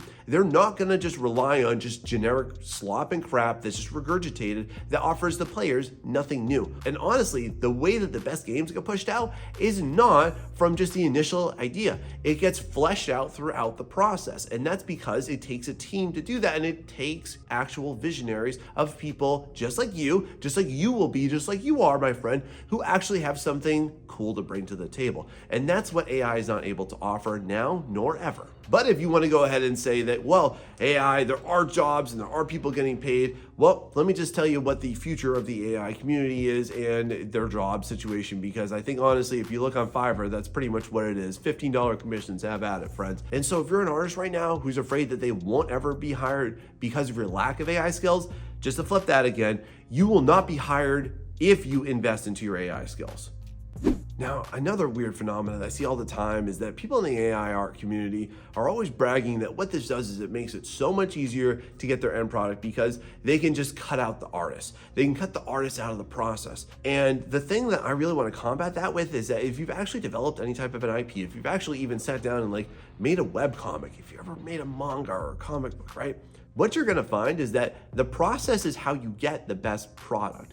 This is how you're actually gonna arrive at an end result that is 10 times better than where you first started out as. And literally every single product started out at a lesser, worse version, more basic version of what it initially started out as. And this is where AI users are really, really egotistical. And they think that their ideas are so great. But one of the things that I just wanna let you know, friend, in the reality is that your ideas are totally worthless. Nobody cares about your ideas, and your ideas aren't worth anything at all until they transform themselves into labor. And the thing that I want to let the entire AR community know right now is that If you will not invest into your product and into that process, then don't expect anybody else to. And that's why nobody else is. That's why nobody's gonna care about your game. And if you're somebody that's like, oh, well, I can't afford an artist, so I can't publish your book, well, then let me just be honest with you and say, I think that you're just making an excuse and you don't care that much about your product. And I see this a lot with people that are coming out and they're like, well, I have this idea, but I don't want to pay more than $10 to create this character. Well, guess what? You just don't care about it that much. And if you're going to use economics as your sort of scapegoat for this one and say, well, I just don't have enough money, I'm just going to reverse that back to you and say, I just don't think that you care that much, because if you really needed money, you would go out and get it. If your car broke down, you would go out and fix it. If you needed money for your child, you would go out and get it. But somehow if it's like, well, I can't afford an artist, and you need that artist to get to that end goal, I mean, that's the real issue here. And if you're an artist right now, one of the things I want to let you know is that you are in this because you love your process. You enjoy the art making process, don't you? There's lots of things that you can love about any artistic process, be it digital or traditional. And when you take a look at even people that are in industries, okay, one of the best things that I can kind of give you as an example of this is that, let's just say again, I'll use the example of concept art, okay? You're making hundreds and thousands of images of literally the same things over and over and over again. And you don't own any of it, okay? You don't even get the opportunity to maybe even post that, if you're even allowed to, until after the game or the product is released. The reason why some artists keep going and some artists don't in that is because of the fact that they don't feel like they have any type of ownership over the end product. But the people that actually keep going in this one, they're the ones that just love drawing. They like making, they like the challenge, they like the creativity. And for you as an artist, you have a mega superpower over all these people that will not make it and will not persist because of the fact that they just don't like the process. And all AI users, I'm just gonna point it out, they don't like actual creation. They're not active, and nor are you an actual creative unless you actually enjoy the process of creation yourself. Because there is no creativity that exists without labor. This one really confounds me. It confuses me, and I don't understand who said this, but this has been really rich ever since all the zealots for AI art and AI image generation came out, and they basically will say something effective like, the art community is gatekeeping. Really? Really, son? Tell me about that. So you can afford a big mega PC to run all of your models, and you can train anything that you want, and you can run any software that you want, but you can't afford a number 2 pencil and a sketchbook for $8, right?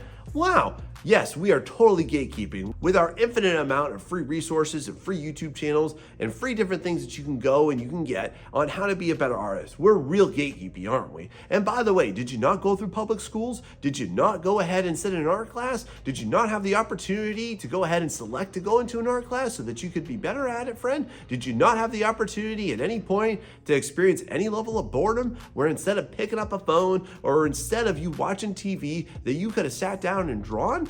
Were you just one of those poor children that just had to work from sun up to sundown right there and you had zero free time? Because I'm gonna call your bluff on that, and I'm just gonna say it for what it is that every single AI bro that says this, what you're really saying, and just to unearth this, is that you just didn't care about it. You just didn't find it very important. You just didn't want to do it. And then a lot of the AI community will say like, well, I'm just not talented enough. Well, you know what? You're right.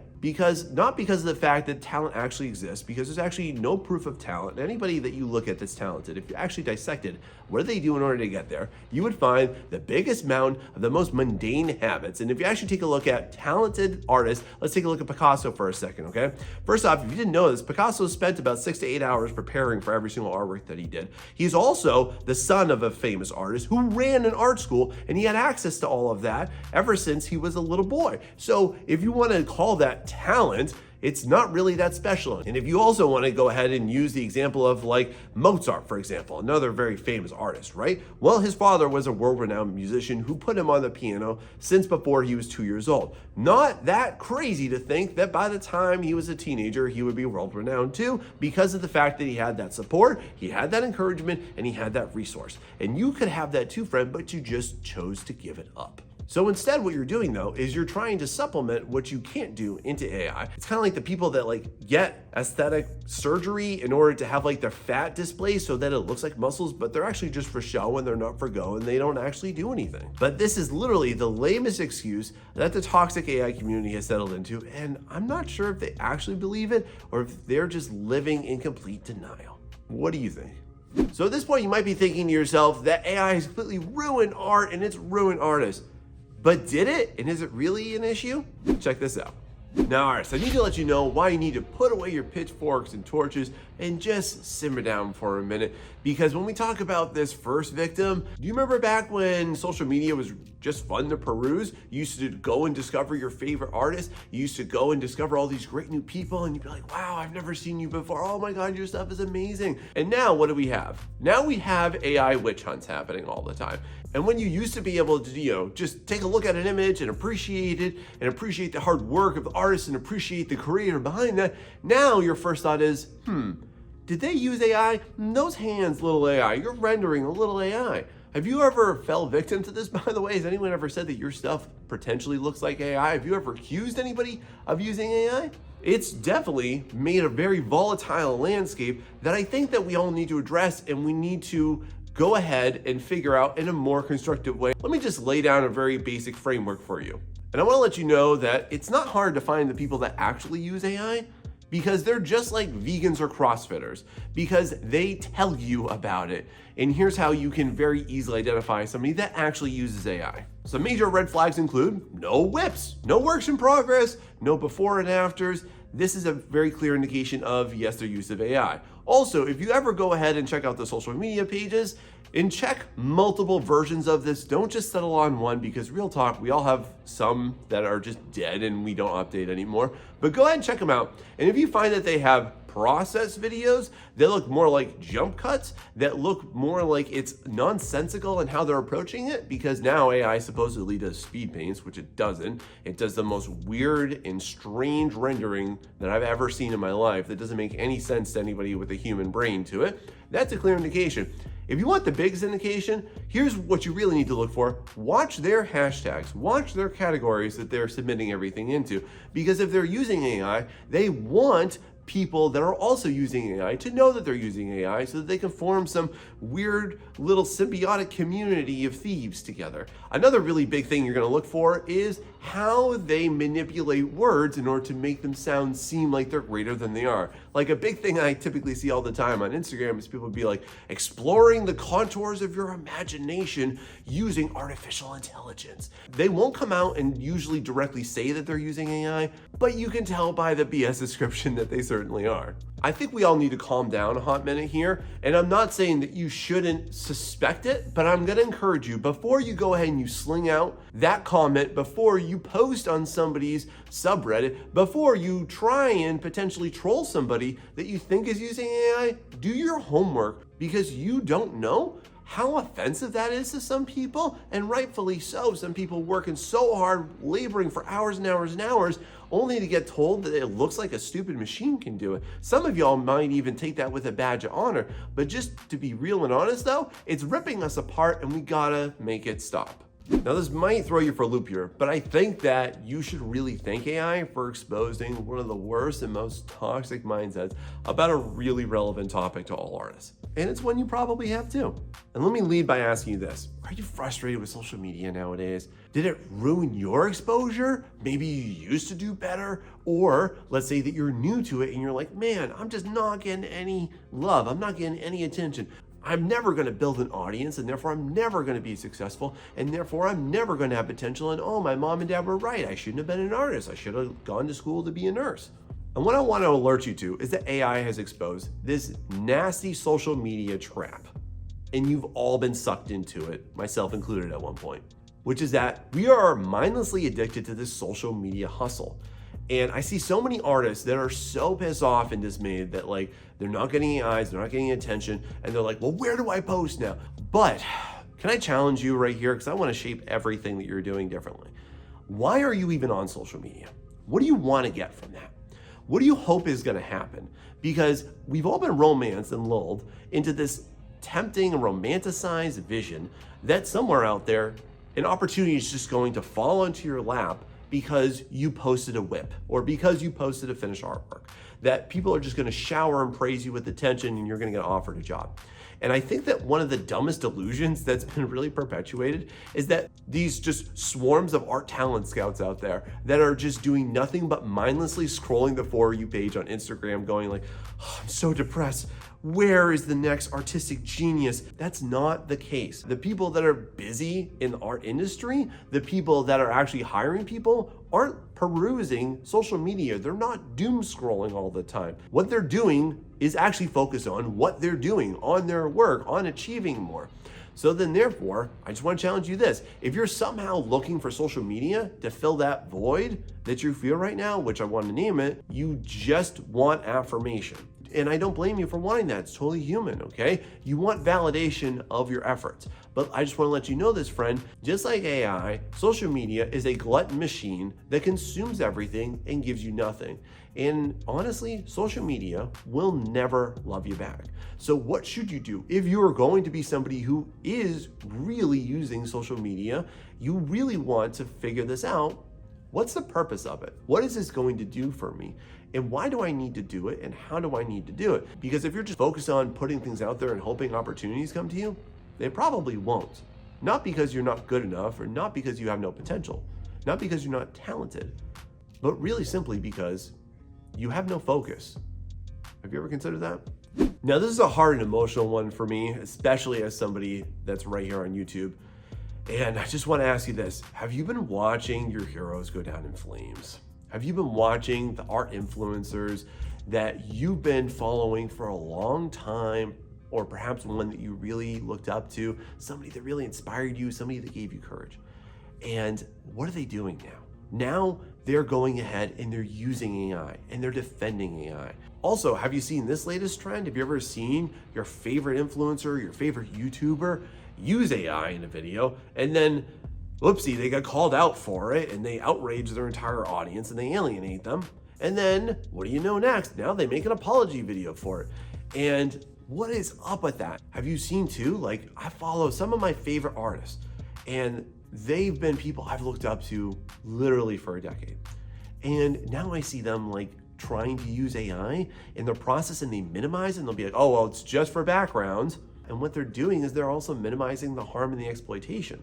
And what I feel, and tell me if you feel this way too, is that we're all kind of shook by this because it just feels like a major betrayal. You used to look up to these people, you idolize them, and you've seen their growth, you've seen their development. And you recognize like what really made them stand out and made you appreciate them in the first place. It's just established this atmosphere of like shame and betrayal, hasn't it? And then also, have you ever seen these over-emotional doomsdayers? Have you seen these people that just do nothing but propagate doom and gloom? They're making their crying videos about it and everything. I have a lot of thoughts about this. And I think that for a good part, like AI really wrecked a lot of YouTubers. And it wrecked a lot of art influencers, didn't it? And what that does is it's just made a lot of us feel alienated from communities, feel disconnected, hasn't it? And I see them making these attempts for these reasons. I think that they're trying to pander to a new audience. They're trying to get new people engaged from it, although they did not consider that it's not their authentic audience. It's not their authentic supporters either. I think they're also trying to test the waters for this and get more views and get more attention on their work without any consideration for their prior audience. Also too, I think this is really poor timing when it comes down to it, is that like, this is not the time to do it. I think this is a time for us to fight back against this horrible, exploitative, and harmful technology that was never asked for nor needed. And look, I recognize this, and this is why I'm never gonna call them out by name. I'm never gonna wholly make videos strictly about them. But it just feels like we're all artistic orphans right now, doesn't it? But here's what I'm thinking too. Maybe it's time for y'all to find some new heroes because the older ones are too fragile to fight anymore. Now, as we move forward, I hope that you're enjoying this. And if so, please make sure to hit that like and subscribe because I'm here to keep you on track, to keep you achieving your art dreams. And I think you can do it too. And if this video is helping you, please go ahead and share it with somebody that you know that needs to hear this message too. And now you really got to learn about this. Now, what is the absolute dumbest statement perpetuated by AI bros? And I think it has to do with this. Have you ever heard this, Gem? That artists are the elite. What? What idiot concocted this completely fallacious and idiotic rhetoric? I don't know what artists that they supposedly talk to, which is probably nobody, but here are some realities. Most artists are living in poverty or just at a livable line. There is also no monetary investment into art that's completely necessary in order to make art or learn to be a better artist than a simple number 2 pencil and a plain white sheet of paper. Also, art resources are completely abundant and tons of them are free. You're watching me on freaking YouTube right now, where you can literally learn to be as good of an artist as somebody that went to art school, and probably better than them too if they don't even know what the heck they went to art school for because they went for underwater basket weaving. So I just want to ask this, like, who are these 1%er artists that were born with diamond spoons in their mouth? Like, did I miss an enrollment meeting somehow? Did I miss an invitation that got lost in the mail somehow? But also, let's compare our vicious elitist community of artists with AI's community. First off, it's a community of stealing and not growth. They're not interested in being better artists. They're just interested in grifting a better grift than everybody else. They also restrict the majority of all knowledge strictly to customers, and that includes prompts. The amount of people paying for prompts is ridiculous right now. And then have you ever seen the amount of people that complain that their prompts are being stolen? Boy, that's a knee slapper, isn't it? Because just like Die Hard taught me, it's all about the money. And what I really want to reveal to you is that AI users, when you really take a look at it, are overprivileged and entitled winebags who have much greater access to technology, to funds and resources than artists do. Because you can be an artist regardless of where you live, regardless of how much money you have, regardless of what family you were born into.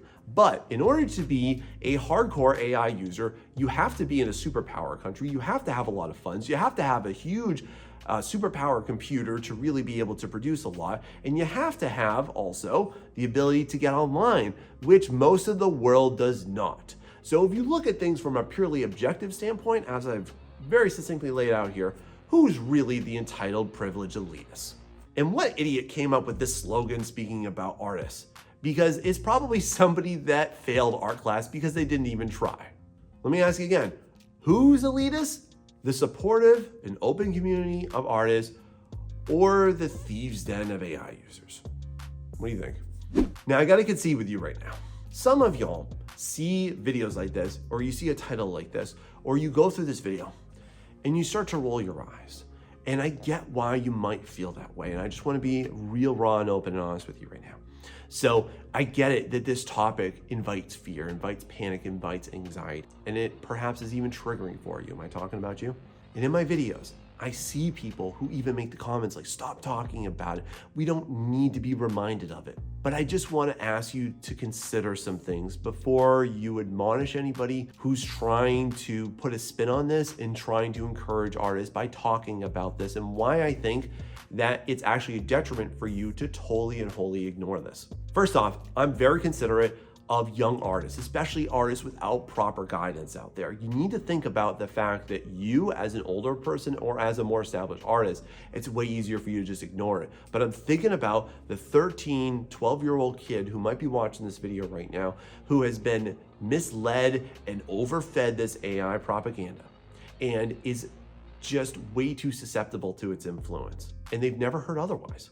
And I want to think too that my main purpose here is my desire to authentically help artists on all levels, because I think you can be extremely successful, and I know you can too, and that this is seeming like an obstacle for you, but it's just really shining a light on the true obstacle, which we already talked about, didn't we? And maybe you're saying, I'm sick of AI, I'm sick of hearing about this. Sean, I'm sick of you making videos about this. Well, I just need to let you know that most don't feel that way. Most don't think that way. And that's not the case for most artists, and that's what concerns me. Or even some people will be like, oh, he just makes these videos for views. I'm like, okay, cool. Go ahead and check out my library. I have over 200 videos, okay? And literally 15 or less of them cover this topic right here. So that's wholly wrong to say that. And I invite you, like, I've got plenty to help you learn and grow on there, okay? But I want to let you know too why I'm okay making this content and why I think I'm different than other YouTubers as well on this topic. Because first off, I'm perfectly okay with taking a very hard and consistent stance on this, okay? I'm never gonna waver, I'm never gonna falter. I'm always gonna stay true to who I am in this, because I'm only interested in authentic creation, authentic creative efforts, just like you. And I want to help by giving you real, objective, and actionable things and resources to help fuel your creative future. Because most of the stuff I see online, I'm just gonna be honest, it's very hollow, isn't it?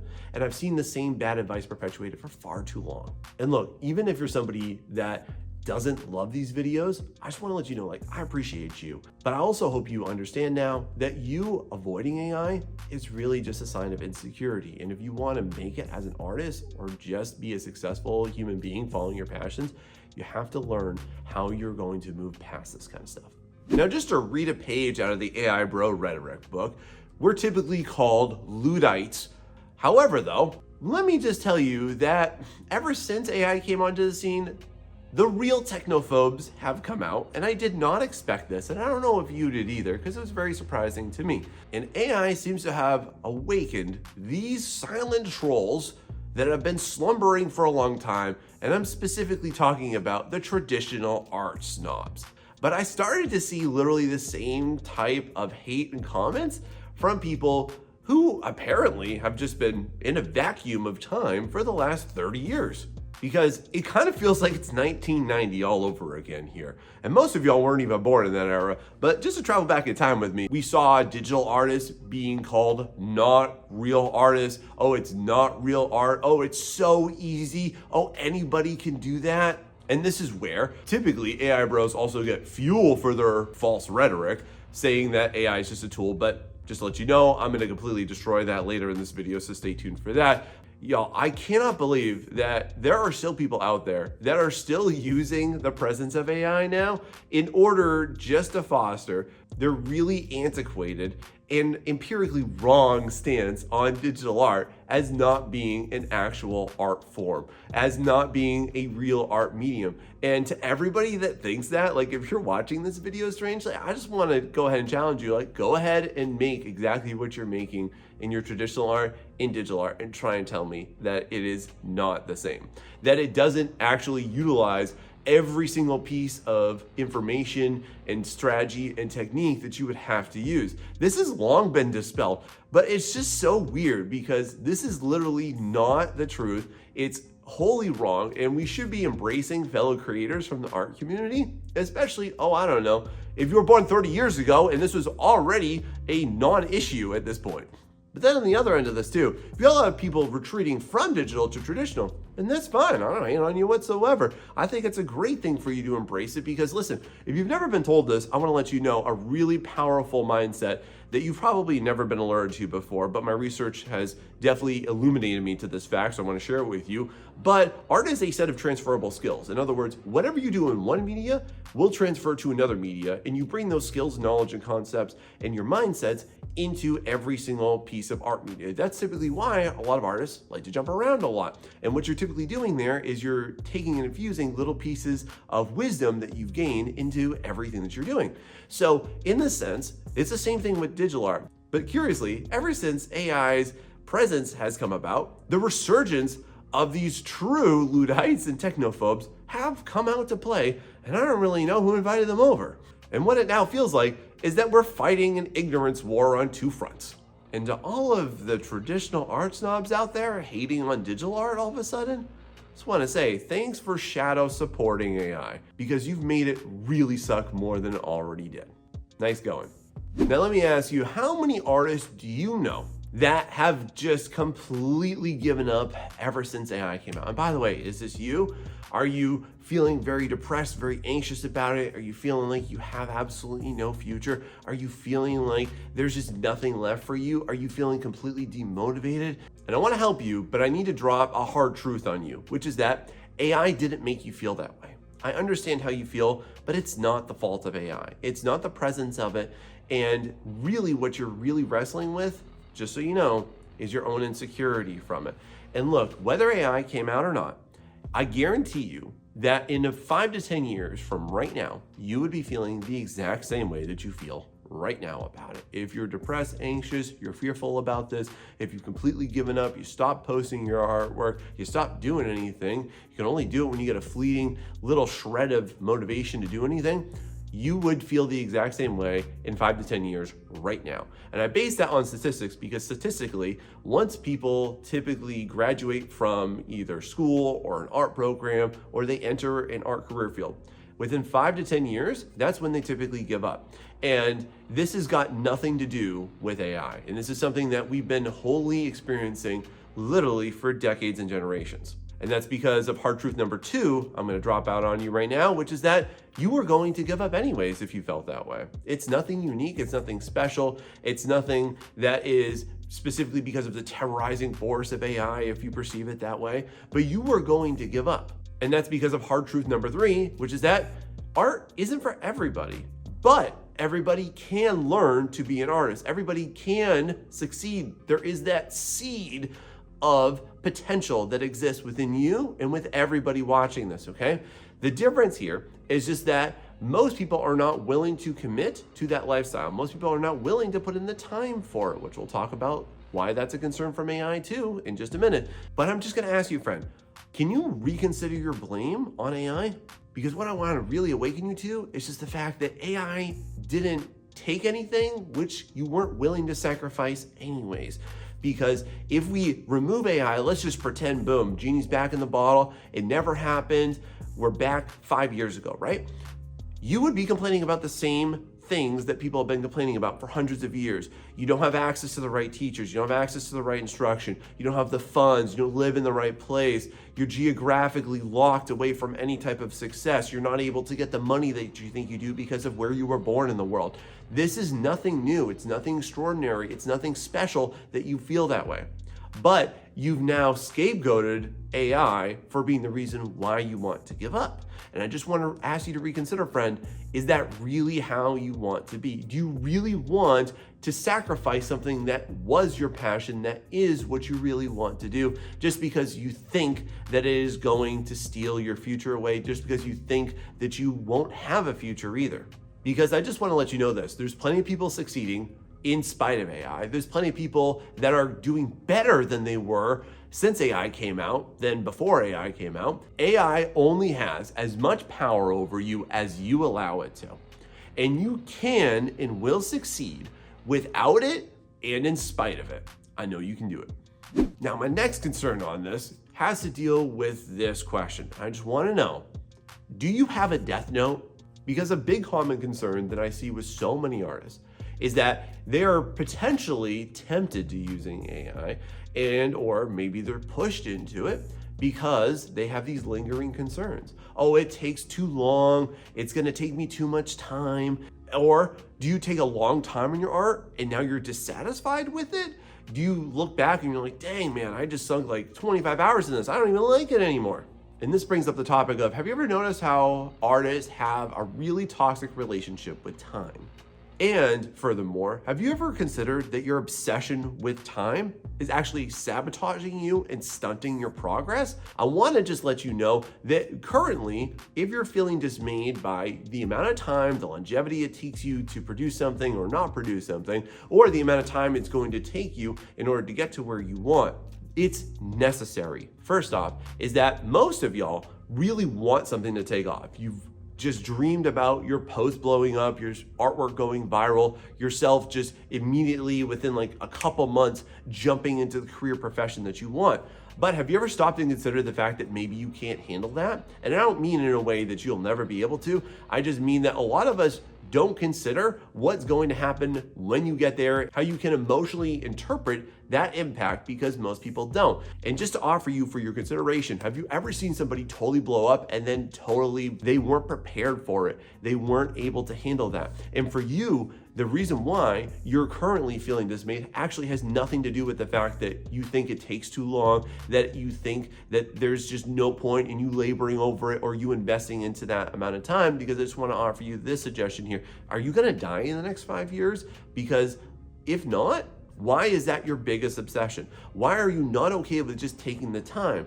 Because a lot of you watching this, you have so many years ahead of you. And listen, doesn't matter if you're young right now and you're like a teenager, okay, what does it matter if it takes you 5 to 10 years to get exactly where you want to in your art career? That time's gonna go by anyways.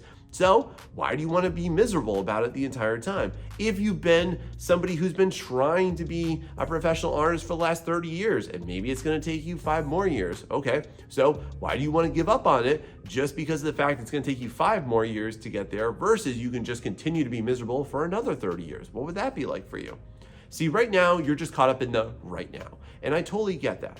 And as a counterpoint to this, I would suggest to you this, friend, why not just be okay with the passage of time? Why not embrace that and use that? Because I'm just gonna give you some examples right now of why I'm happy that things worked out for me in a very slow way. First off, it took me about 10 years to get to my current state where I'm totally booked up and I'm very consistent on all of my clients. It took me at least 3.5 years to grow up my YouTube channel to what it currently is, and I'm able to handle that very well. I would say that I've firmly established my current practices as an artist really within the last 3 to 5 years.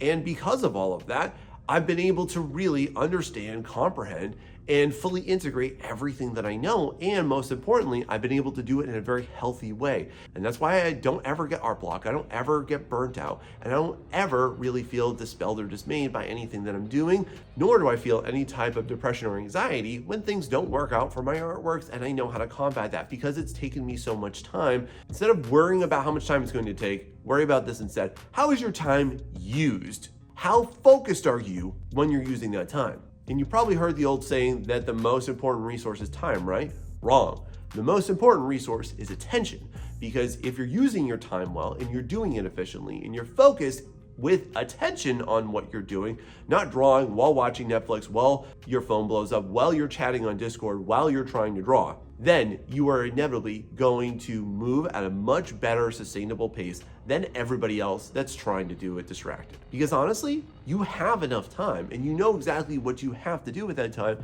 but maybe you're just not doing it with that time, friend. And AI is exploiting that weakness in you. It's exploiting that insecurity in you. Nothing well-deserved or appreciated has ever come quick and fast. Would you please consider that?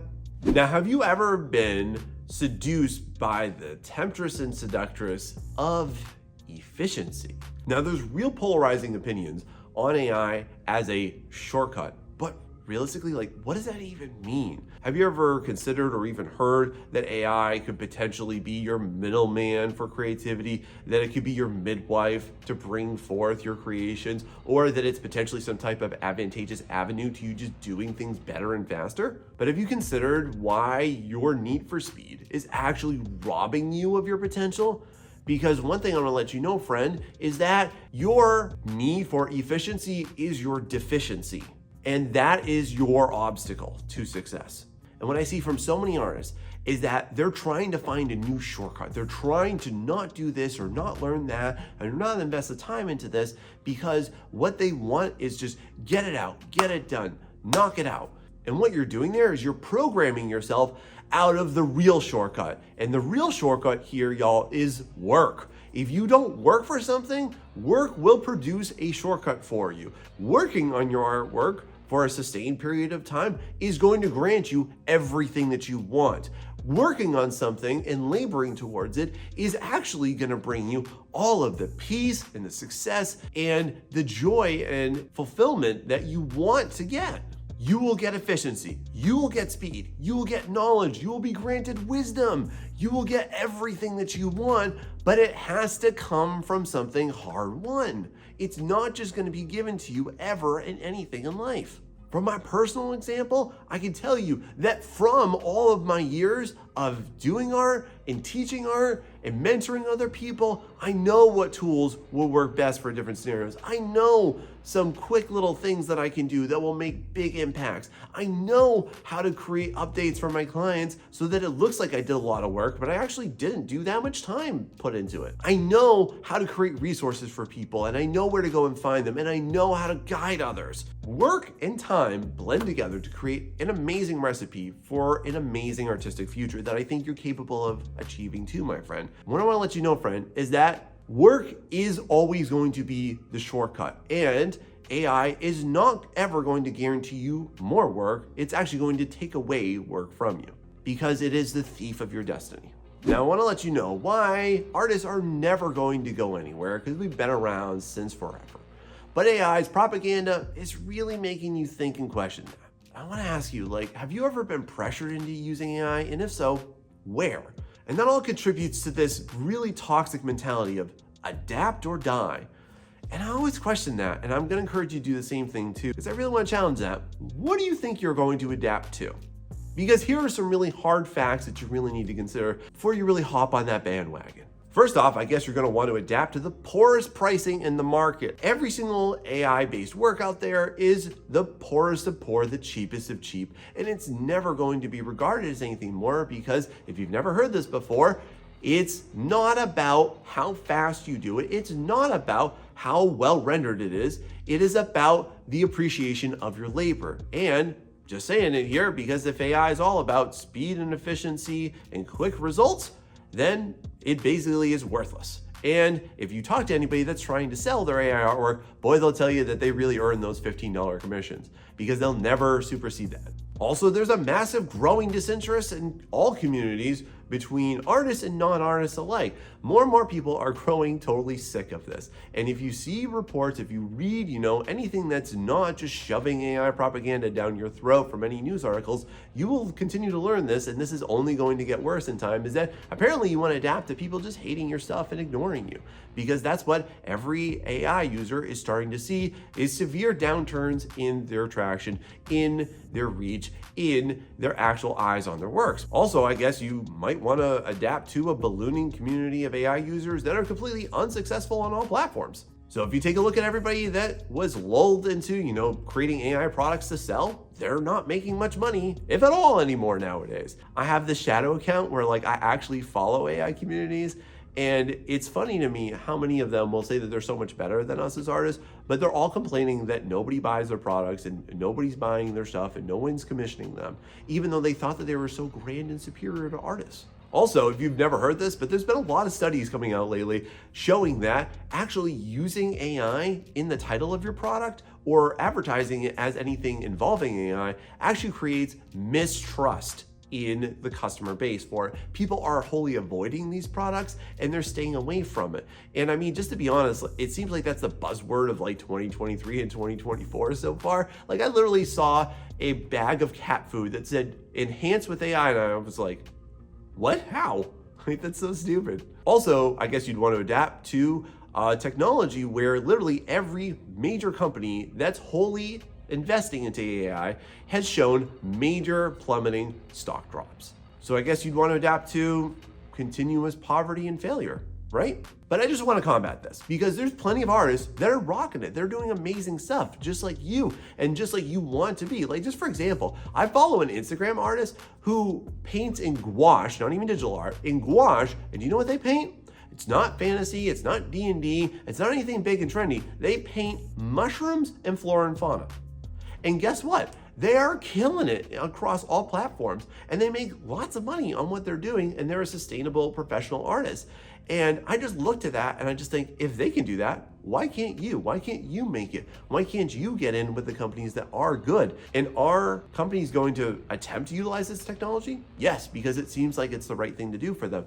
But what we're quickly finding is that all of them are not going to be successful, and a lot of them are not very successful right now. So why would you want to be on board with that? Because you're trying to adapt to something that you think is going to give you a leg up instead of just investing into yourself, instead of taking the brave road, like I would encourage you to do, friend, of just being secure with who you are and what you want to do and following that path for a sustained period of time. Because I promise you this, if you're looking for quick results and shortcuts, and you're looking for this obsession with efficiency to be satiated, you are just going to fail yourself long before you fail at art.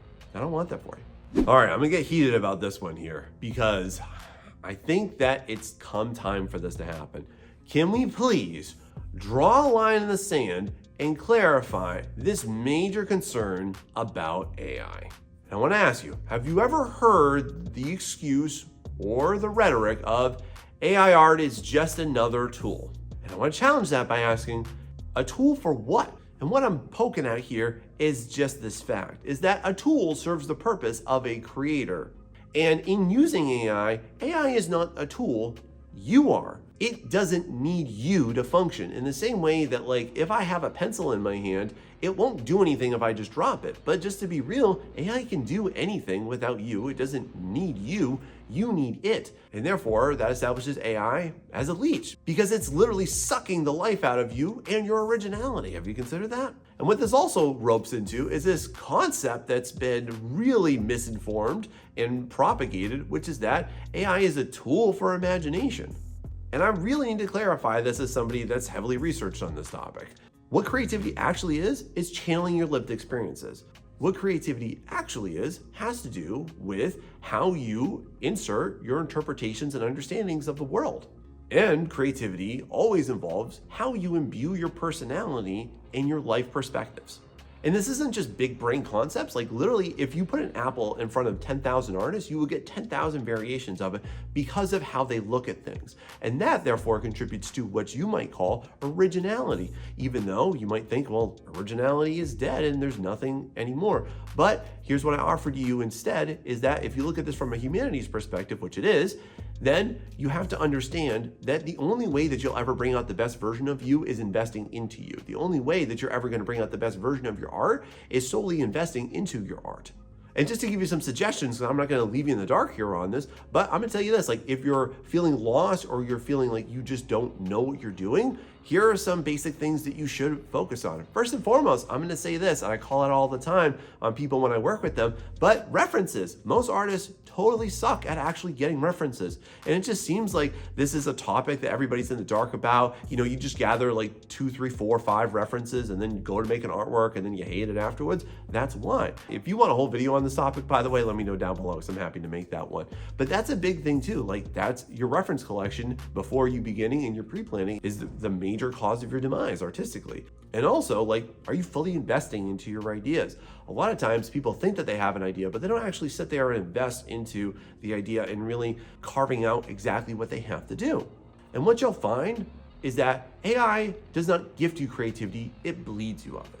Have you ever considered that? And now, contrary to what you think, y'all, AI art is not that big of a deal, and here's why.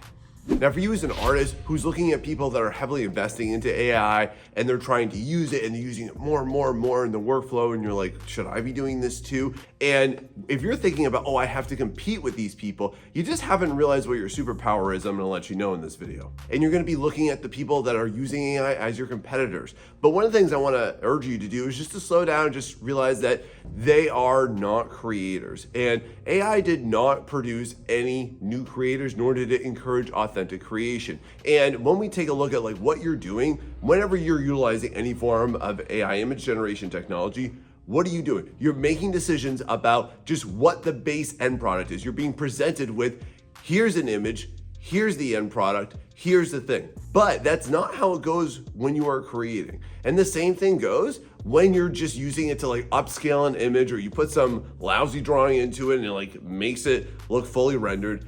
That's not being a creator. That's just you consuming an image. That is not the same. One of my main points I'm gonna make throughout this video is how that's actually a huge detriment, because we're gonna talk about that. And what I see peddled around a lot, the pro AI community, is this idea that like, oh, I can finally get my idea out, I can finally create my thing, I can finally create this vision, I can finally make this project. But the thing that they fail to realize is that that's not theirs. And that generally makes it generic. And that's not theirs. But for you as an artist, you do have the ability to create something that is authentic, to create something that is original, and to create something that is outstanding. Because when you look at the greatest IPs, they all have one thing in common: they shared a unique vision. And so for you as an artist, you might be worried that you have to compete against all of these quote unquote new creators that are now using AI, or they're just AI prompt junkies. And I just want to let you know that's not the case. You're not competing with them. They're competing against each other. They're cannibalizing each other, and they're fighting a really cheap losing war too. And you don't have to play that game because they're not running the same race as you are, friend. I think it is a field devoid of value, and I think that the market really showcases that one. And one of the things that I'll always say is that AI users didn't get into it for the right reasons, because they gave up on themselves and they gave up on their creativity, but you didn't, and that's why you're here.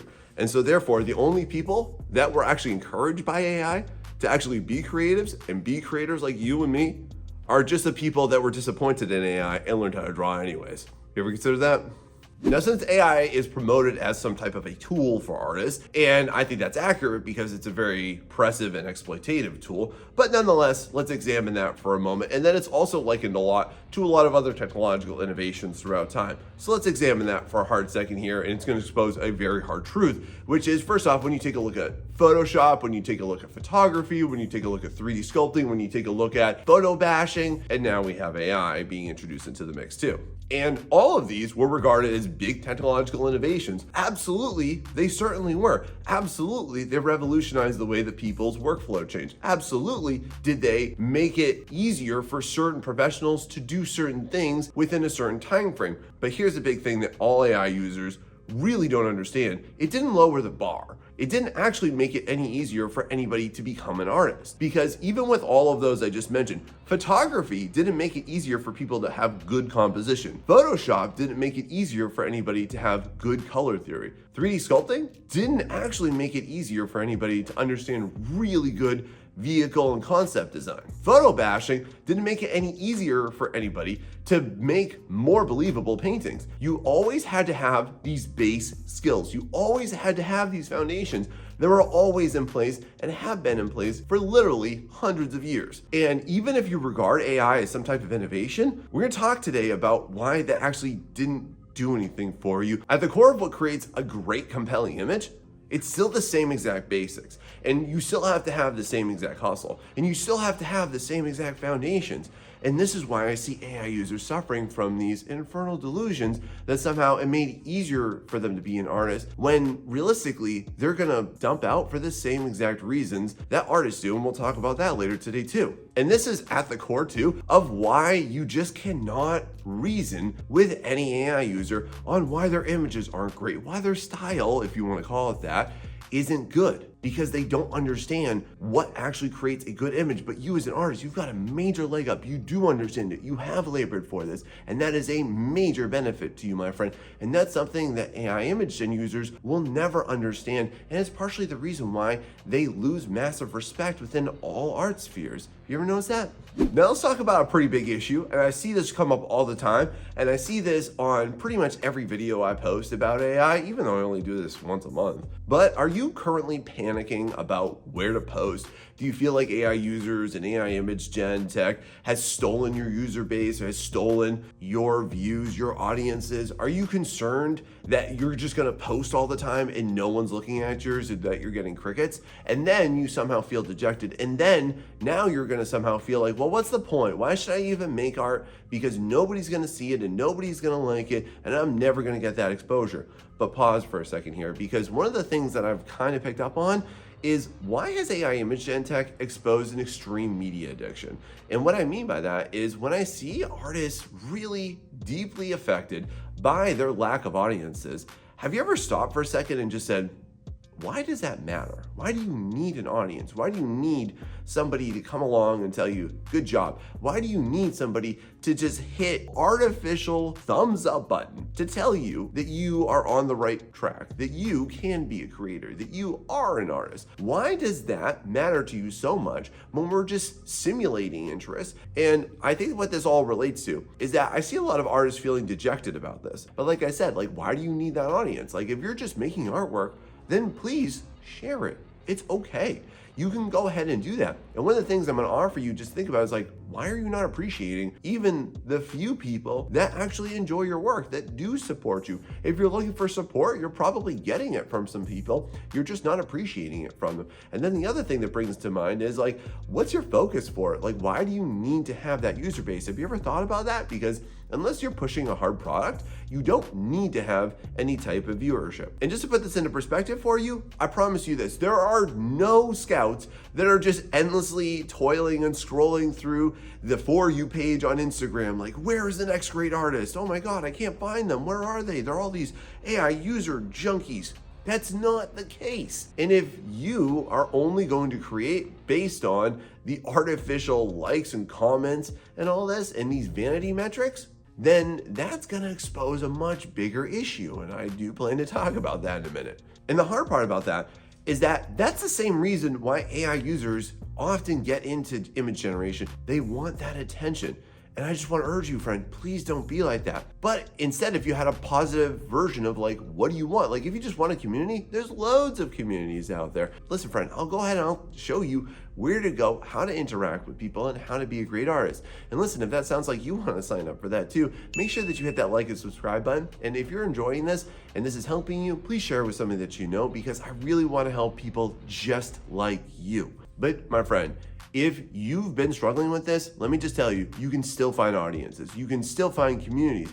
but you have to figure out what you want from it, okay? If you're just looking for random lurkers online and then you're disappointed you're not getting it, maybe you need to think about what value you're offering to people and why do you even need that in the first place? What are you really looking for internally that you're not getting externally? Have you ever considered that? Now, one of your biggest strengths and advantages as an artist is actually one of the biggest weaknesses for all AI users. And it kind of starts with this foundational understanding. Let me ask you, why did you start creating in the first place? What attracted you to art in the first place? Because like for me, I can literally remember when I was 6 years old and I sat down and I loved Ninja Turtles. I would just draw that for hours. And then as I grew up and I got interested in other shows, I would draw those and I would put them into my own situations. And I had so much fun with that. And then I would create my own comics, and then I would go ahead and I would create my own characters. And then from that, it did something really important for me that I recognize is one of the biggest strengths for you as an artist that none of the AI users have. And that is an authentic passion for actual creation. And this is to immediately combat all of the false rhetoric from AI users saying that, oh, artists are just upset because all their jobs are gonna get taken away, or that there's a machine that can do it better than them. Listen, y'all, I don't care. I don't care if a machine can mimic what I can do. I don't care if it can do it faster, seemingly, than I can do. I really don't care, because at the core, the reason why I got into art wasn't to make money, wasn't to get a job, wasn't superficial or external. It was because of the fact that I love it.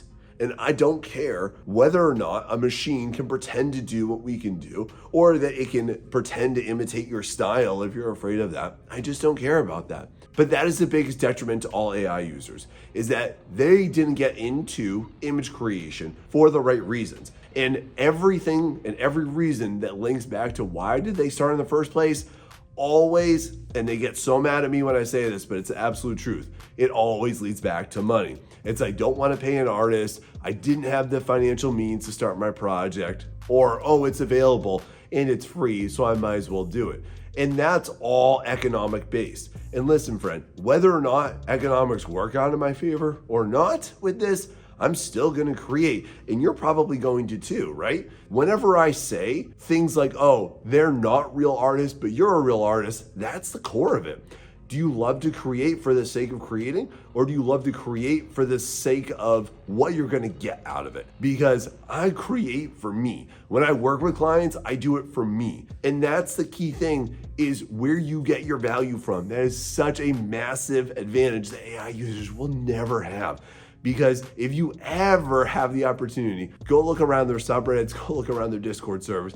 They're bashing, slamming artists left and right, and then in a different channel or in a different part of that subreddit, they're just gonna be whining that nobody wants their stuff and nobody likes it and they're not getting any attention. Why is that? Because they don't have an authentic passion for creation. They're just gluttons for all of these different images that they're slapping out, or they're putting in their shoddy photos and upscaling them. And that is at the core what makes you really outstanding. And that is also, by the way, what will make you outstanding to work with and why you will have an outstanding future. And this is a point that I did not really think about putting into this video until I'm editing it right now with a cold, if you can't tell my voice change. But I felt that this was a really powerful message that I wanted to convey to you. And that's in order to keep you actually creating. So keep it up, my friend, because you have such a big advantage. And the most powerhouse reason that you have over them is longevity, because you've been strengthened, you've been hardened, you have been forged through the fires of your efforts, through your passions to actually do this. But AI users, listen, friend, they gave up on their creativity years ago. They got lost in this paradox that they can or they can't. And you know what? When you start to tell yourself that you can't, you're right, because you think it that way, but you don't, so keep it up. Now, as a 15-year art educator, I need to drop this truth bomb. And if you're an artist who's been bullied, manipulated, or otherwise forced into AI image gen tech because you thought that it was the right thing to do, that you thought you were gonna get left behind in the dust, that you thought you had to adapt or die, that's their slogan, which no other art tool in history has ever been promoted like that, then I need to let you know this. By using AI, you literally have nothing to learn. It teaches absolutely nothing. You will not grow as an artist by embracing it. You will not grow and learn anything that is substantial to you, that will set you apart, that will help you break into whatever you want to do, that will help you ascend to whatever level you want to get to, that will help you become a respected professional. And that is why AI image gen tech users don't get this, because they think that it is somehow going to be a replacement for foundations, that they think that they can substitute, that they can swap it out and just say, hey, look, I can just generate this and paint on top of it. I can do this and then add that. But where's the problem lie? Because they don't know any foundations. They don't know enough about how that image is constructed. They don't know what makes that base a successful base, especially like even with artists that are using AI image gen tech. What they do with it doesn't make sense. It doesn't look good. It doesn't flow because they don't understand the foundations of what actually creates a great artwork. And AI image gen tech users are always promoting this idea that that's what artists should do. But just to be honest, it's not a band-aid for you. You can't start with that and then somehow assimilate it into what you do or don't do, because if you don't actually understand how to construct a really great image, it's not gonna help you get there, friend. And then that brings up another topic I see a lot. So a lot of artists are trying to find like the quote unquote ethical way to go about this. So then they'll think about lures. If you're not familiar, those are like private types of training models you can create based on your own artworks. But the issue that most people don't understand is that lures still utilize Lion in some way. Or unless you've actually built a lure based on 5 billion drawings that you've done yourself, then there's nothing ethical about it, and you're still stealing from other artists because it needs that information, it needs that data. Whether or not that system is telling you it is or it isn't, it's still not only training it on yours. That is such a horrendous fallacy that most artists that are trying to use AI live under the pretense of, and it's wholly wrong. It's still thievery, it's still dishonest, it's still not your work. And if you actually made 5 billion drawings that promise you this, you would realize how utterly useless and trash AI tech is, and how it's not going to get you any place, and it's not going to replace your skills, it's not going to replace your techniques, it's not going to replace your own authentic creativity, it's not going to create your own vision either, friend. It's just going to make you mediocre. It's like if you took the Mona Lisa and then painted over it to try to make it better. You don't know what Leonardo da Vinci did to get it to that state, and you can't replicate it. And I see this so many times, and this is again why you can't critique anybody that's using AI, because they don't understand why their images don't look good, aren't impressive, and rendering is not that valuable of a skill. Like even when you take a look at the stuff that people do with it, whether or not they just raw generate it or they bash it together with other generations, or then they take it and then they somehow do something on top of it, it's still flawed, because at its base, it was flawed. It lacked even you. It lacked a true soul of creativity. It lacked any true passion behind it. It lacked a really good thought. But just busting out a pretty picture, friend, it's not going to get you anywhere. And I hope that you are strong enough to realize that that's not the path you need to go down in order to get where you want to get to. Now, you're probably concerned somehow that AI image gen tech, it's going to totally take over all of your professional endeavors, that you're not going to have, that all of the jobs that you wanted to have, they're just going to get ripped away. Here's why, especially I see people complaining in the freelance community, but I also want to tell you why this isn't a concern for professional artists and why it shouldn't be a concern for you. But if it is, here's mostly why. Is that when I see who's really complaining about this, I take a look at what they're offering and I take a look at what they're complaining about, and I generally arrive at the same conclusion, which is that you're just not solving complex enough problems. And just to give you an example, like if you're just trying to make pretty anime boys, AI can do that. If you're just trying to make hot girls, AI can do that too. If you're just trying to make knights, or if you're just trying to make schoolgirls, AI can do that. What am I suggesting to you? It's really simple, is that you have to find what you can do to images in order to just bring them above a base idea. And what I want to refocus you into is just this. You need to just heavily invest into things that are way beyond just technique, just a good looking image, because AI can do that. But what you can do that AI will never be able to do, because you're a human being, you're a human artist, is you have to insert elements into your artwork that far exceed whatever computers understand or what they guess. But if you focus just beyond the technique, you get to the soul of an artwork. So like for me, I'm always questioning to myself, what can I do to this artwork? How can I bring it above what an AI can deliver? How can I bring it above what the client asks too? And sometimes, y'all, I get presented with a really simple idea. And therefore, it's my responsibility to figure out, how can I complexify this? How can I make a complex problem? How can I force interactions with characters? How can I create difficult situations that an AI would never be able to do? How can I bring above the spec of the project into a level that nobody would ever be able to come to? How can I make this spec so much more interesting, even if the client never picks up on it? And when you do that, Brent, you're gonna realize this: you're irreplaceable. And just to pick up on another artist that's spoken ad nauseum about this too, is if you take a look at Feng Zhu, which don't know him, he's like a mega titan in the entertainment and concept art industry. He's got a great channel, and he exposed everything that AI art will never be able to do. And they will never be able to solve because it's not human. They can't think, they can't design specific things. And the AI user base will never understand this. But for you as an artist, you can. So the question I want you to ask yourself is, what can you start to bring to the table that machines will never be able to do and never be able to understand? And I made an entire video about this. It's down below in the description of this one, but you can check that out afterwards, and check out Feng's channel too, because he's amazing. I've learned so much from him too.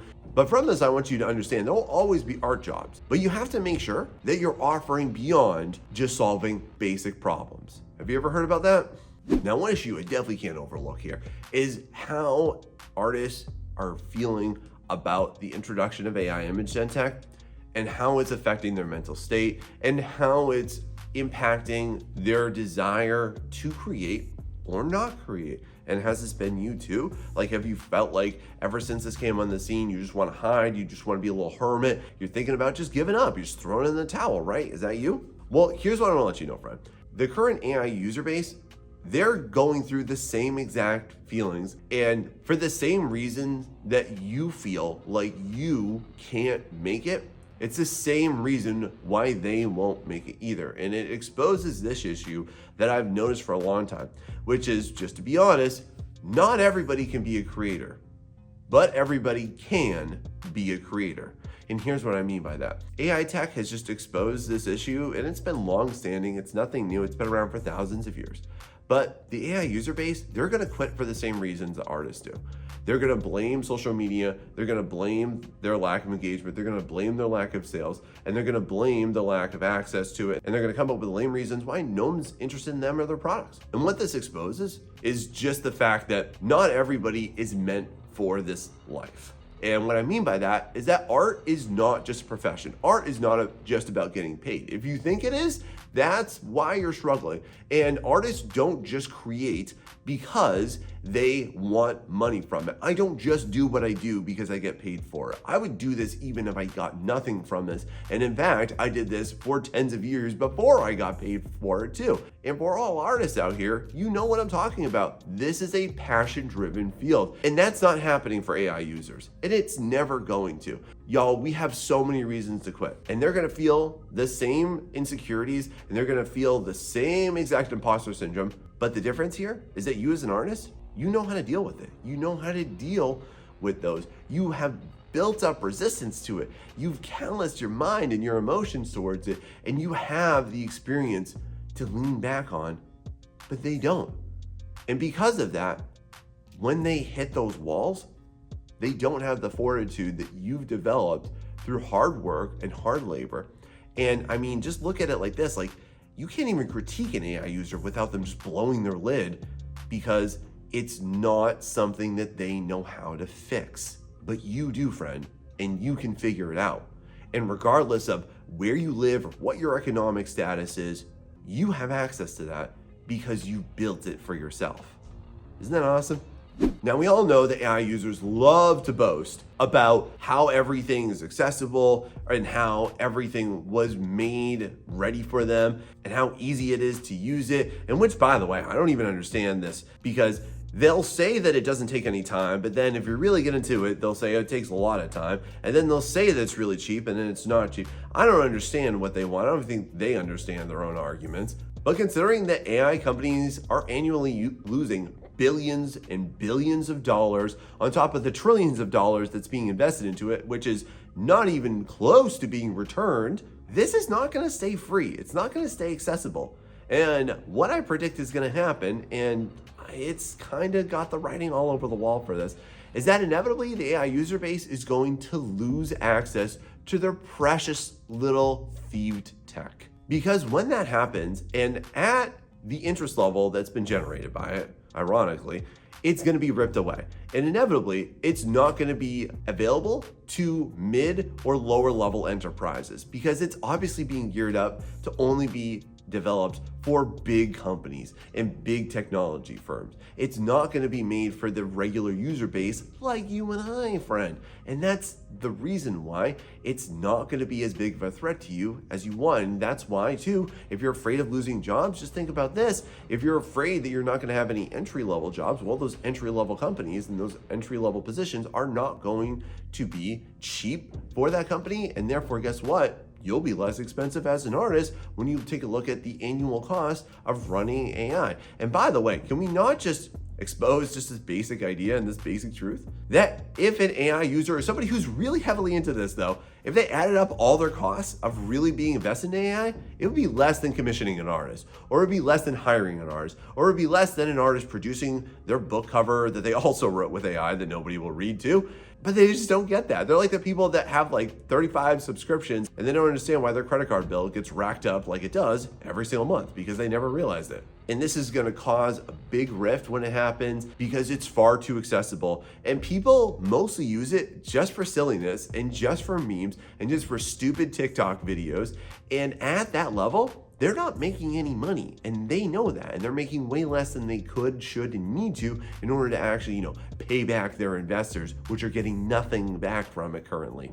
But for you though, that's where you come into play. You can solve complex problems. You can create unique identities. You can create unique brands because we all know, and again, it's based on research, it's based on what people are saying, people don't like AI image gen technology. They don't like what it produces. They don't like when it's associated with products, and it creates extreme distrust in the company, in the product. And it's all out there. You can read about it online. I'm not making this up. But that's very encouraging, and it's gonna happen, and it's gonna ruin the AI Thieves Den community base. Just wait for it. Now, you might look at content that I make like mine and be like, well, Sean, how can you be so positive? Or like, oh, you can only be this positive because of where you are, because you're comfortable, because you've been doing this for a long time. And I want to tell you that that's not why I'm so positive about it, okay? That's why I can't make these assertions like I do. That's not why I make these videos like I do. It's none of that, friend. It's just because of this. It's because AI or any machine technology has absolutely no chance of ever running the race with us. Because AI, it's just a copy machine. It's a regurgitation device. It is a plagiarism machine. It's like a tick. It's like any type of parasite. And it needs a host. And that host is us. The host of it is artists. The host of it are people like you. And what I want to encourage you on, and what I want you to just more heavily think about, is that it needs artists. It is a technology that's based on the amalgamation of calculations to which its user base is going to derive from it. Like, what's the best probable outcome that somebody would like, that somebody would enjoy? It's not based on anything that will come out in the future. It will never produce a distinct style, although ironically, we all know about the AI art style, don't we? But it's nothing special. And that's why when you take a look at the sea of AI users or even artists that have tried to embrace this, and then we all know so many people, like, look at my comments. Look at the people that have tried it and gone away from it. It's because they know and they understand this. It's not doing anything special or anything unique. It's not making anybody stand out in the way that it's promised. It's not making anybody's products glisten and gleam the same way that you who labors over it. I mean, just for example, like, take a look at AI comics. It's a joke. Nobody likes these things. They're terrible. But AI image gen tech, it is not a predictive technology. It doesn't know what will come out in the future. It doesn't know what will be liked, what will be enjoyed, or what will be heavily consumed and digested by people. And that leads me to the positivity, because I know this and you know it too at some level, and hopefully just exposing this will make you feel better about it. but it needs artists, it needs future artwork in order to get anywhere. But it's always going to be running behind us, not parallel with us. And because of that, that gives me a lot of hope and promise, because there will always be progress, there will always be innovations, there will always be updates. And when you take a look at art history, just throughout the last 100 years, like, do you understand how many different movements or how often art style, tastes, and preferences change?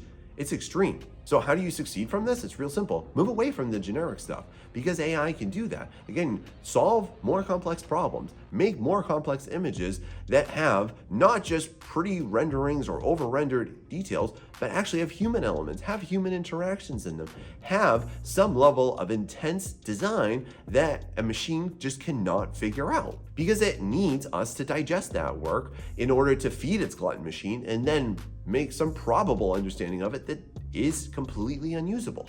But just remember, friend, AI, it's not predictive technology. It's always playing catch up, and you'll always be at the front of that pack, and it'll be at the back. Now I'm going to approach a different version of what I kind of dance around in a lot of these videos. And I've made this obvious, I hope by now, but if not, let me just spell it out for you. I think that there's absolutely nothing wrong with you not jumping on board with this AI train. I don't think that there's anything wrong with you saying, I don't want to do that. I don't think that there's anything that you're going to lose out on by not just following the herd off the cliff into using this, into just being a part of the same Jello pudding sameness that everybody is now combining itself to, like some giant artistic casserole. Because me personally, I'm never gonna do this. I'm never gonna jump on board. I'm never gonna dabble in this, because in its current state, I just can't. And I'm gonna do this without any fear, by sticking to what I believe, and just because it's a moral objection. And I think that's okay. I personally see it as, I cannot fathom getting ahead at the cost of my fellow artists. And at the core of this technology, it was taken from us. Nobody asked from it. That's why there is vehement opposition to this. And listen, artists, it might take some time, but we're gonna win, and it's not okay. And I cannot fathom using a technology that was built upon the backs of my brethren, both present and past, and somehow feeling like I accomplished something. And if you're one of the people that have gotten out of AI image gen because you know this, and because you feel this way, because you feel that it's dirty, I commend you. That's a big understanding. And you have broken free of this herd mentality. And that's awesome, because listen, friend, the world needs a lot less sheep and a lot more people of character with integrity who stick to their principles, because people enjoy that about your art too. See, the thing that you can't disassociate is the art from the artist. And the people that you follow, that you know, that have huge followings, it's not just the art they like the person behind it. And you can't forget about that, friend. And if you invest into yourself and invest into your artwork, they both pay dividends towards your development. And if you lead with integrity, you're gonna find your place in the art world. You're gonna find your place in communities. You're gonna be respected. You're gonna be elevated. And that's what AI users will never have and will never be accessible to, because they're all doing the same thing. So I wanna just encourage you, be yourself. Enjoy what you do. Enjoy your authentic creations, and proceed forward without fear towards it, because people will latch onto it. And most importantly, people will respect you, because if you live a life free of prescription, that's how you're really going to succeed as a creative, because everybody wishes that they could, and you can do it. Now that you've been exposed to the truth, you might be a little weary on it though, and you need some more convincing. And if so, go ahead and check out this video right here, where I'm going to tell you why AR is continuing to do poorly, and it's not going to get any better. And if this helped you, share it with somebody that you know. Thanks so much. See you next time.